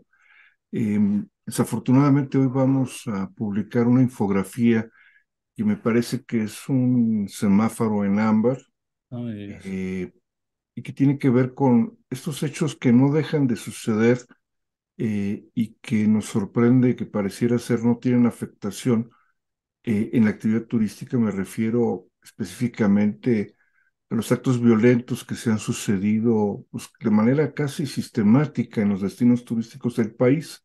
Por un lado, ayer dábamos a conocer un aumento importante en el primer bimestre en lo que se refiere a las divisas turísticas, que alcanza en un redondo un 20%.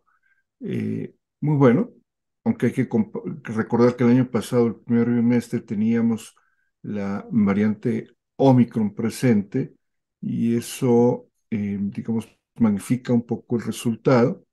Recordar nuevamente que la balanza turística sigue muy sólida, muy fuerte, realizando una contribución sustancial a la balanza de pagos, pero tenemos un dato malo disfrazado de bueno que vamos a dar a conocer ahora, y es el aumento en el volumen de pasajeros internacionales en el mes de marzo en el aeropuerto de Cancún. El aeropuerto de Cancún supone entre el 40 y el 50% de las llegadas de turistas internacionales, y es probablemente el indicador oportuno que tenemos más a la mano, más rápido, para poder ver cómo van las cosas. Se dio a conocer hace unos días cómo cerró el volumen de pasajeros internacionales en Cancún. Y Eduardo, en los últimos 12 meses, el dato en comparación interanual, marzo 23 contra marzo 22, es el dato menos bueno de ese periodo, de los últimos 12 meses. Es decir, ¿hay un crecimiento de pasajeros internacionales en Cancún? Sí, todavía 5.5%, pero si revisamos la serie hacia atrás, pues veníamos de los 15, 20, 30 o más por ciento. ¿Qué está atrás de este 5.5%? De acuerdo con los empresarios con los que he estado hablando, pues ya hay un pase de factura de estos actos que hemos, insisto, sistemáticamente observado. Como recordarás tú, la semana pasada, en plena Semana Santa, tuvimos hechos delictivos que concluyeron en homicidios en las playas en Cancún, también por cierto en Acapulco. Estas imágenes de esta semana en Tulum, de un empresario que es asesinado también en una cafetería, pues todo esto al final de cuentas tiene un efecto acumulativo y parece ser que nos empieza a alcanzar ese efecto acumulativo. Agregaría en la ecuación, digamos, pequeños cantidades, proporciones de efectos adicionales, como es este tema del visado para los brasileños. Estamos preparando un informe específico que presentaremos dentro de 2 semanas, pero que ya te anticipo, Eduardo, que nos dice claramente que el cambio en la política del gobierno mexicano para extender visados a los brasileños, digamos, al amparo de una idea de prevenir una red de trata de personas, pues le dio un golpe brutal a la actividad turística, que seguramente estaremos reportando, rebasa ya un impacto de $100 millones. Adicionalmente, Colombia empieza un poco a debilitarse. Colombia ha sido el tercer mercado más importante, en algún momento el segundo más importante, aunque Canadá está de vuelta, por varias razones, algunos de naturaleza de un maltrato que damos en las estaciones migratorias a estas visitantes con el estigma de la nacionalidad, pero también algunos problemas que hay de conectividad aérea en aquel país que hacen ver que los crecimientos se empiezan a esfumar. Afortunadamente no hay caída, pero los crecimientos, digamos, ya no son como estaban dándose durante pues, varios años. El tema del hemisferio austral, que debería ser muy fuerte en estos primeros meses, se complementa con la debilidad del mercado argentino, que está en niveles pues, bastante menores a los que tenía acostumbrados en la década pasada. Y en fin, que este conjunto de situaciones, pues sí que nos deben alertar, y con eso concluyo el comentario que hago a tus órdenes, de que, pues tarde que temprano, el mercado turístico entra en una vía de normalidad, a pesar de que habrá algunos cambios, ciertamente, y en esa vía de normalidad aparecen los competidores hacen su mejor esfuerzo por capturar a los turistas, y si nosotros seguimos mandando esta, digamos, cobertura mediática de los hechos, porque los hechos existen, la cobertura mediática es un síntoma, de ninguna manera es el Claro, problema. claro. Pues estamos realmente en una situación en la que esos buenos datos que nos estábamos acostumbrando pueden empezar a desdibujarse, Eduardo. Es urgente que las autoridades le entren al tema. El Consejo Nacional Empresarial Turístico la semana pasada hizo un comunicado público exhortando a las autoridades pues, a hacer su trabajo, nada más y nada menos, no otra cosa. No quieren hacer promoción turística, ok, está bien, no hagan promoción turística, pero digamos el mandato que tiene la autoridad es el de preservar la seguridad, y hoy, en la medida que esto no sea un hecho en los destinos turísticos, pues sí va a empezar a poner en peligro todo lo que habíamos logrado luego de la pandemia, Eduardo. Sí, a ver, qué terrible. O sea, ya estaría presentándose los primeros signos del pago de factura por no atender el asunto de la criminalidad, ¿no? O Yo sea, tengo la impresión de que esta infografía que vamos a publicar hoy, que tiene este dato, insisto, una advertencia muy fuerte de que sí, de que empieza a pagar factura. Los turisteros de varios corporativos con los que hablé ayer me Sí. decían que ellos están viendo muchas cancelaciones, ¿no?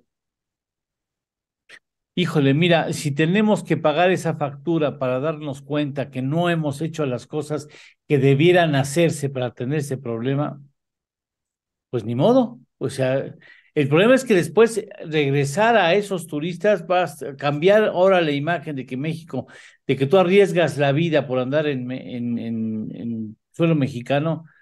Híjole, me decían que Estados Unidos está muy bravo haciendo señalizaciones a sus ciudadanos de que no viajen a México porque las cosas están muy candente. Y a veces uno ha normalizado esta situación de la criminalidad, lo ves híjole, pues, qué pena que otro asesinato, ¿no? Ah, qué pena. Otros sacrificios ahí de 10 personas formados en fila india y mientras que en otros países eso adquiere una dimensión y la gente, lo que está sucediendo en Chile hay criminalidad y entonces la gente se escandaliza y sale a reclamarle a la autoridad que haga algo. En México hay pues sacrificios así en plena luz del día y ya lo vemos como normal. Y no podemos dejar pasar esto, el impacto que puede tener, eh, así como hablamos de que el turismo con los resultados que hemos visto, pues se ve en la balanza de pagos, pues el turismo puede también verse, pero en otro sentido en la balanza de pagos. O sea, Claro. esta situación me parece que toma un nuevo rostro a partir de ahora. Cuando tenía, digamos, encuentros con los periodistas los últimos meses, me decían, bueno, ¿y cómo vamos a ir? Yo dije, pues el primer semestre bien y vamos viendo qué va a pasar el segundo y vamos, espero Qué equivocarme, barbaridad. pero creo que no mucho, ¿eh? Oye, ¿a qué hora sacas el comunicado de la infografía? En unos 10 minutitos. ¿Ah, sí? Sí, sí. Ah, ok, no las compartes. Sí, por supuesto. En un No. momentito más la estaremos sacando. Bueno, te agradezco mucho, te mando un fuerte abrazo y mi agradecimiento por siempre, por estar en estos espacios que mucho nos ayudan a entender la realidad del turismo en el país y en el mundo. Gracias, Álvaro. Buenos días. Te mando un abrazo muy sincero. Gracias. Gracias, doctor. Gracias. Hacemos una pausa. Tenemos saludos, Belén, supongo. Sí, tenemos saludos, claro que sí, vamos a saludar ahora a las personas que nos escriben desde YouTube. Muchas gracias a Héctor Velázquez, que nos da un fuerte abrazo desde Florence, en Mississippi. Un saludo hasta Mississippi, por supuesto. José G. Magallón, excelente jueves para ti también, muchas gracias. Fernando Cotright, desde Zapopan, con 20 centígrados, muchas gracias. Alberto Ortega Pascual, también buen día para ti, manda saludos a Juan, a Sergio y a Ernesto, muchas gracias por tus saludos. Y Fernando Cotright nos comenta, me encantan los tamales, especialmente los sinaloenses. A ver, ya que lo pusiste, a ver si les turné al WhatsApp de nuestro programa. Creo que ya las mandé, estoy checando porque después se me hace bolsa el engrudo. Sí, Sergio Torres nos envió los tamales regios. Mire, no sé si puedas hacer una combinación, voy a decir que qué exigente soy. Mira qué bonito hace Zoom. Esos son los tamales regios, muy ricos, ¿no? Muy, pero compárelos usted con los de Xala, los de Hidalgo. Esos son así slim, tienen un chorro de manteca, pero son slim, son chiquitos. O sea, ¿qué serán? ¿Cuántos serán? Máximo 3 pulgadas, ¿no? De largo, cuando mucho. Pero son finitos, o sea, no son gordos, pues. Compárelos tienes ahí los de Shala, para que, mire usted, no, quizás no ayude mucho porque todavía está envuelto en donde está el cuerpo entero, desnudito. Eso, pero tienes que hacer zoom back. Está, mire, no, pues sí, sí, o sea, se necesitan 3 regios para llegarle a uno de Hidalgo. Sí, pues sí. Los dos son exquisitos, ¿eh? No le pongo pero en la calidad del alimento.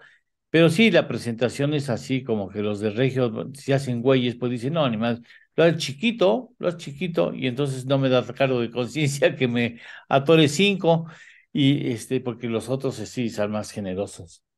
No sé si ustedes los han probado. Tú, Pablo Álvarez y Casa, ¿no has probado los tamales regiomontanos? Son esos muy delgaditos, ¿no? Sí, sí, sí, exactamente. Sí, Muy ricos, ¿eh? No, no le ponemos pero a la calidad, ¿eh? Muy ricos. ¿Tú las has probado, Belén?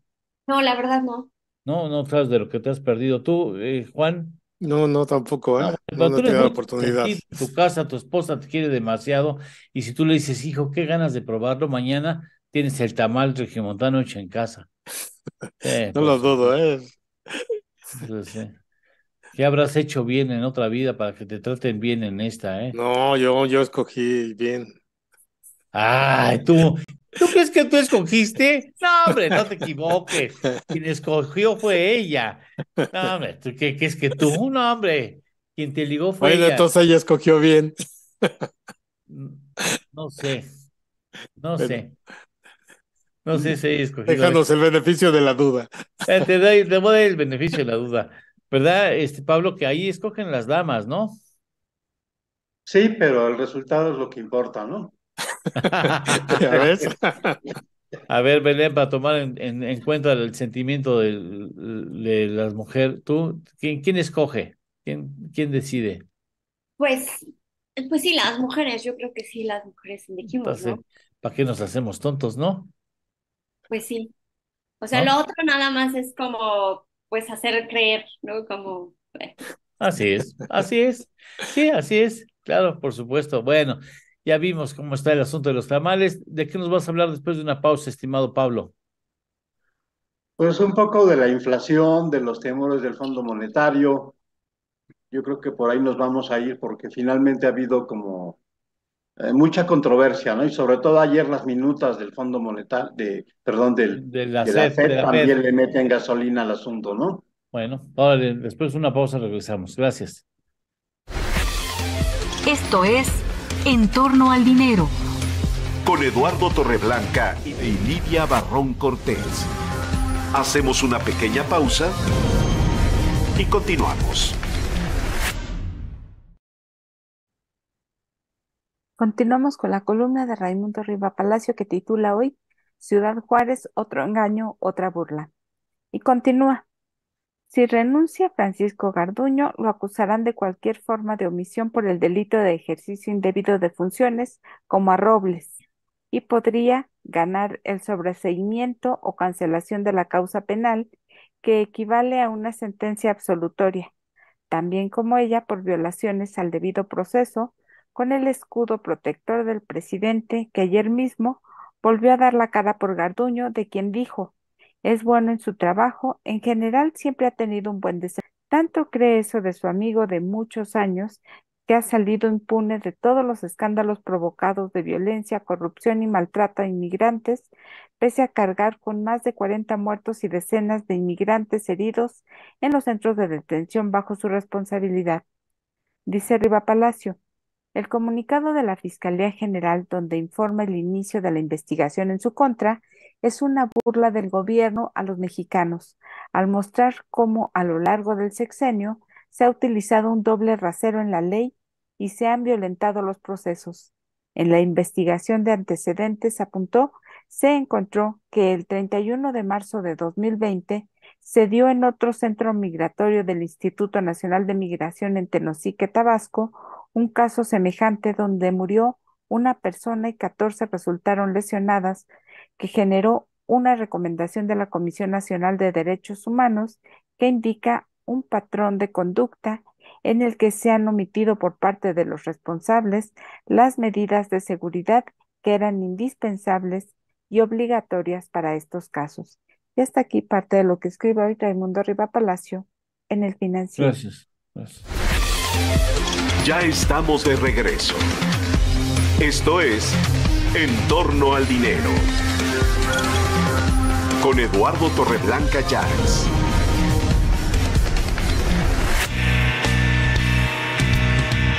En torno al dinero. Y con ustedes, el análisis. Con Pablo Álvarez y Casa. Gracias, Pablo, te escuchamos. Bueno, ayer el Departamento del Trabajo de Estados Unidos sacó los datos de inflación. El dato en general fue bueno. Sí, 5%, casi sí, o prácticamente 5%, ¿no?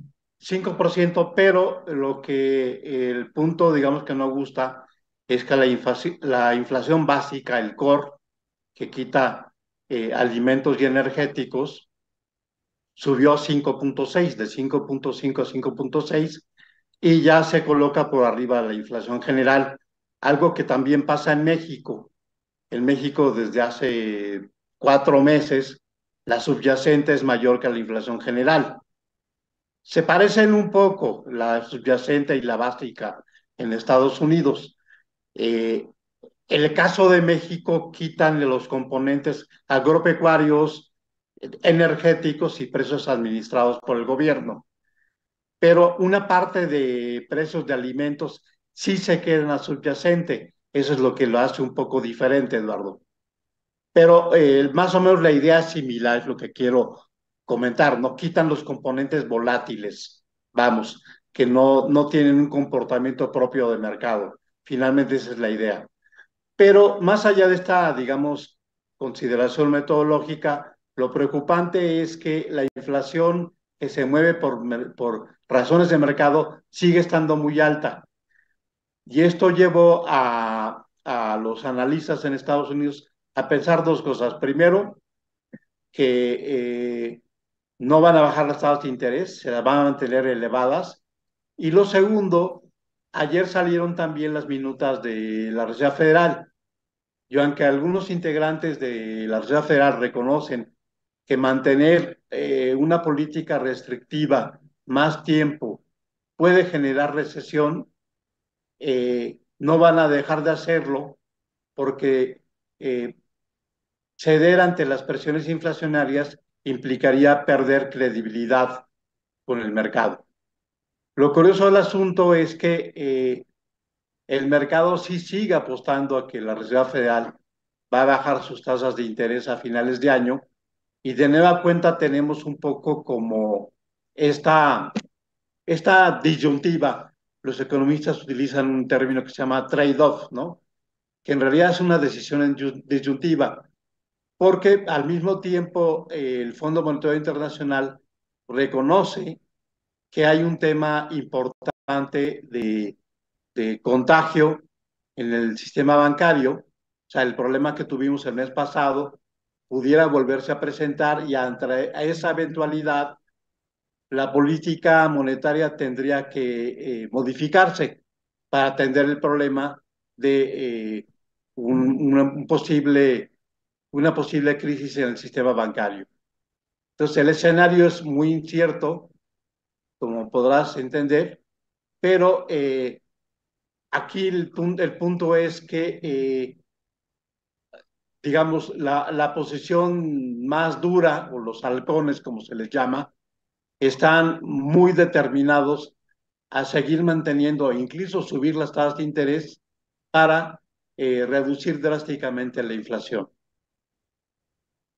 Y es un problema global importante. Lo que a mí me sorprende, y me gustaría que nos ilustraras en este asunto, es la pretensión del mundo de producción de petróleo. Pretende tener un incremento en el precio del energético, y eso acaba siendo un jaque importante a las luchas en contra de la inflación a nivel global, ¿no? Sí, porque bueno, obviamente los productores de la OPEP más Rusia están buscando reducir la oferta para obviamente estimular un incremento de precios. Eso presiona los precios a la alza, pero a la baja los presionan la tendencia de desaceleración de la economía mundial. Ya China, a pesar de que abrió su actividad, no está teniendo el efecto repercusión de reactivar la demanda de los commodities como se pensaba. No hay un impacto tan importante, digamos, ¿no? Y en realidad lo que nos dice el Fondo Monetario Internacional es que incluso en su escenario base se ve un menor crecimiento de la actividad económica, por lo que se cree que a pesar de los esfuerzos de la OPEP, los precios de los energéticos tenderían a bajar a la larga, ¿no? El problema no está ahí.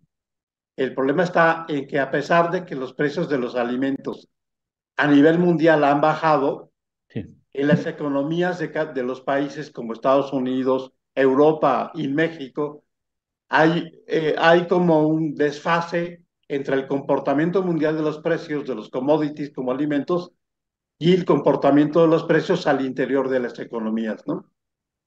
Pues tienes razón. Y bueno, es un asunto del que estaremos hablando, supongo, con mayor frecuencia. En el futuro hay mucha incertidumbre en la economía global, no saben exactamente qué sucede. Ayer hablamos con un especialista en criptomonedas, donde nos dice que esa incertidumbre hacia las instituciones tradicionales en el sector financiero está alentando mucho la idea de que las criptomonedas pueden ser un refugio seguro. A mí me parece que la apuesta es muy arriesgada, pero bueno, quienes tienen confianza en esas instancias, digamos, de inversión, pues están acudiendo a ellas cuando Sí, bien dice que pero a río es una revuelto una es una propuesta. propuesta muy utópica. Sí, muy utópica. Bueno, pues les gusta arriesgar su dinero. Yo no le metería, por supuesto, porque está Es muy fácil meterse en las criptomonedas, lo difícil es salir salirse, sí, y sí, salirse sin pérdidas. sí, tienes razón. Pablo, muchas gracias. Gracias a ti, Eduardo. Hasta luego. Gracias, hasta muy pronto, gracias. ¿Tienes algún pendiente de saludar, Belén? Por ahora tengo algunos pendientes de saludos. Muchas gracias también a las personas que nos escriben. Ahí les va, porque ya aquí está. Heriberto Flores, muchísimas gracias. Tavo Rivera, Leonardo Llamas y Joaquín Veloz, además de Alberto Vargas. Pues él nos escribe desde YouTube. Muchísimas gracias a todas las personas que nos escriben. A ver, vamos a salir del asunto. A ver, antes de ir a una pausa, lo más caro que yo he pagado por un par de tenis fueron 2,500 pesos, porque eran unos tenis de una marca de las tres franjas que estaban con 60% de descuento, 60% de descuento. Muy bonito el calzado, con una regulación especial de un microchip y no sé qué, que nunca supe manejar. Me arrepiento de haberlos comprado, pero bueno, las compré en lo que ya el precio solo con el 60% de descuento ya era caro. Pero Juan tiene información de que se venden tenis usados y más caros de lo que yo le estoy diciendo, por mucho más caros, Juan. Así es, esta semana se subastaron unos tenis que pertenecieron a Michael Jordan por la fabulosa cantidad de $2.2 millones. ¿Y usados? Sí, claro. ¿Son los que están en es la que además pantalla? son los que están en la pantalla. Están horribles.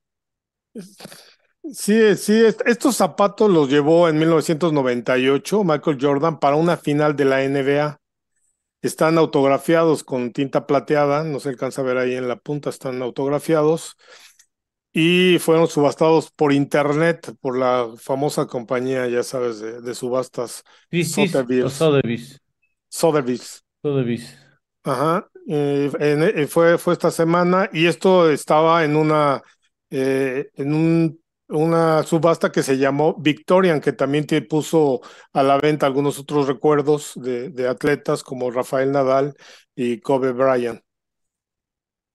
2.2 millones. Sí, los tenis son unos Air Jordan 13 de color negro y rojo y están firmados. ¿Tamaño 13? 13 no sé, es el modelo. Ah, es el modelo. Air Jordan 13. De color, no dice el número, pues supongo que son bastante grandes. ¿40 millones de pesos? Imagínate. No, están locos. Y ahora te voy a decir también que el año pasado también se subastó una camiseta también de Michael Jordan, también que utilizó en la final de la NBA y se vendió esta por $10.1 millones, marcando un récord mundial para cualquier objeto deportivo usado. ¿Cuánto? ¿10 millones por 10.1 millones de dólares el año pasado? Una camiseta. ¿Sudada? Sí, no creo que la hayan lavado. No, bueno, muchas gracias. También te voy a decir una cosa. El otro día vimos una cola muy larga en una tienda deportiva. Preguntamos que por qué era la cola y es que acaban de salir unos tenis de modelo de Bad Bunny. Lo preguntamos o más bien checamos en internet y va de precio de los 6,000 a los 10,000 pesos y estaba la gente formada, lista para comprarlos. ¿A ti te gusta Lo Bad mismo Bunny? pensé yo. Sí, Bad Bunny, sí, unos a tenis ver, de modelo Bad Bunny, no pertenecían a Bad Bunny, sino era el modelo de Bad Bunny. bueno, mira, me tengo ganas de preguntarle a Belén si le gusta esa arte de Bad Bunny. No, por supuesto que no, para nada. Pero incluso una revista creo que ya lo consideró tan bueno como los Beatles o el comparativo. No, Pero está no, borracho, no, la persona que puso eso estaba drogada, estaba bajo alguna influencia. No, sí, no, tomó fentanilo, no tiene la menor idea esa persona, ni me digas el sí, nombre, así me va a caer muy mal. Vamos a una pausa, si no, después no nos va a te dar digo. tiempo para los... No, están locos, ¿quién diablos están borrachos? Esto es En torno al dinero. Con Eduardo Torreblanca y Lidia Barrón Cortés. Hacemos una pequeña pausa y continuamos.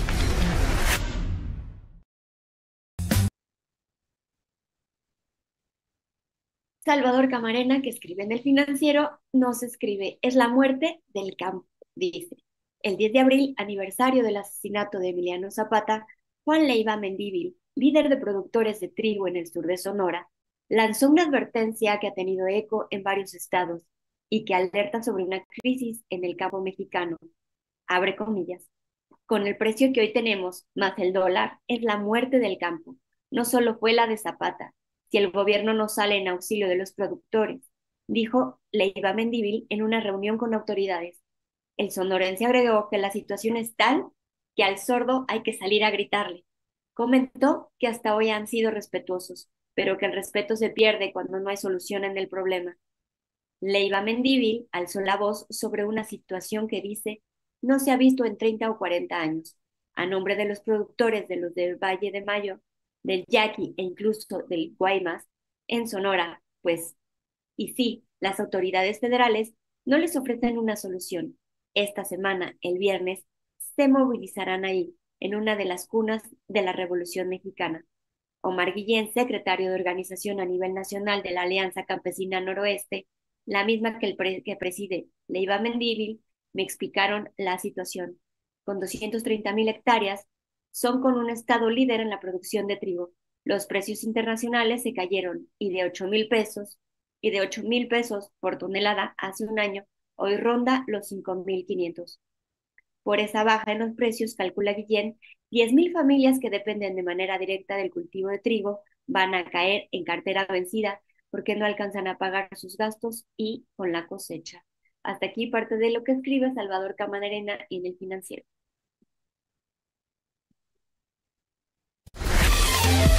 Ya estamos de regreso.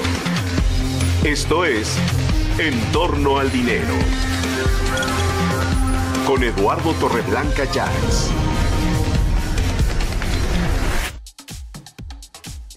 Desde el 5 de abril dejó de ser obligatorio el uso de tapabocas en aviones que operen rutas domésticas y en aeropuertos de Colombia, aunque las personas mayores de 60 años que cuenten con comorbilidades o síntomas respiratorios deberán utilizarlas. Asimismo, no se volverá a exigir el carnet de vacunación de COVID-19 para el ingreso al país, igual que la prueba. De acuerdo con la resolución 555 del 5 de abril de 2023 del Ministerio de Salud de Colombia, a partir de ese día se levantan las medidas de bioseguridad establecidas para los aeropuertos y aeronaves a propósito de la pandemia por el virus COVID-19, publicó la Aerocivil en redes sociales. Te ofrecemos lo más relevante en el sector turístico nacional e internacional. Verónica Herrera, en torno al turismo. Gracias, Vero. Sarcoidosis. Sarcoidosis, Lalo, así es. A ver. A ver, les cuento. ¿Qué es la sarcoidosis? Pues esta es una enfermedad caracterizada por el crecimiento de pequeñas acumulaciones de células inflamatorias, que se conoce mejor como granuloma. Esto en cualquier parte del cuerpo, más comúnmente en los pulmones y en los ganglios linfáticos. pero también puede afectar ojos, corazón y algunos otros órganos. No es frecuente, como hablábamos al principio del programa, como me preguntabas, Lalo, si era frecuente, pero existen reportes de su poca incidencia. Menos de 1 a 40 casos por cada 100,000 personas. No existe cura para esta enfermedad, pero la mayoría de las personas les va muy bien si tienen el tratamiento adecuado. Sin embargo, pues sí, la sarcoidosis puede durar algunos años. ¿Cuáles son los síntomas especiales o los generales, mejor dicho? Fatiga, ganglios linfáticos inflamados, pérdida de peso, dolor e inflamación en las articulaciones como en los tobillos. Cada área o cada parte del cuerpo tiene una distinta afectación. Por ejemplo, los pulmones afecta frecuentemente. Los síntomas cutáneos, por ejemplo, son salpullido y úlceras. Los síntomas oculares es una visión borrosa, dolor ocular, ardor o picazón o irritación grave o irritación leve y también una sensibilidad a la luz. Los síntomas cardíacos, dolor en el pecho, dificultad para respirar, desmayos y una arritmia. La sarcoidosis también puede afectar el metabolismo del ciclo, el sistema nervioso y el hígado y el vaso, los músculos de los huesos y las articulaciones, los riñones, los ganglios linfáticos, como ya dije, o cualquier otro órgano. ¿Qué es lo que causa la sarcoidosis? Los médicos en realidad no conocen la causa exacta de esto, pero algunas personas parecen tener una predisposición genética y un desarrollo de la enfermedad desencadenado muchas veces por bacterias o por virus o por sustancias químicas. ¿Cuáles son los factores de riesgo para que lo tomen en cuenta? Pues la edad y el sexo, y la sarcoidosis puede ocurrir a cualquier edad, sí es cierto, pero suele aparecer más entre los 20 y los 60 años de edad y sobre todo aparece un poco más frecuente en mujeres. Las razas. Las personas de ascendencia africana y las de ascendencia del norte de Europa tienen una mayor incidencia en este padecimiento. ¿Algún antecedente familiar? Si alguien de tu familia ha padecido o tiene esta enfermedad, pues tú tendrás más factibilidad de desarrollarlo. ¿Cuáles son sus complicaciones? Bueno, a veces provoca esta enfermedad lesiones o problemas a largo plazo, como los problemas pulmonares. Si no se trata, pues puede ocasionar cicatrices permanentes en los pulmones, ocasionando fibrosis pulmonar. Los ojos, la inflamación puede afectar casi cualquier parte del ojo y puede dañar la retina. Los riñones también es otra de sus complicaciones, ya que puede producir cálculos renales y disminuir su función. Corazón, la sarcoidosis cardíaca provoca granulomas en el corazón que puede alterar los ritmos cardíacos. Y en el sistema nervioso, un número reducido de personas padecen problemas relacionados con el sistema nervioso central cuando se forman granulomas en el cerebro. Así que, pues bueno, esto es necesario acudir al médico. A veces vemos algunos padecimientos y decidimos medicarnos solos. No lo hagan, vayan con sus médicos para que les den los mejores tratamientos.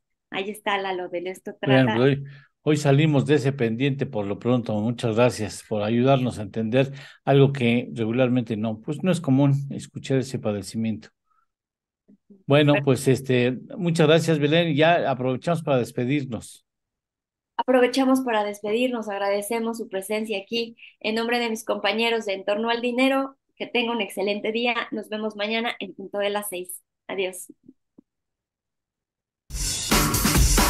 Llegamos al final de nuestra jornada. Acaba En Torno al Dinero con Eduardo Torreblanca Llanes.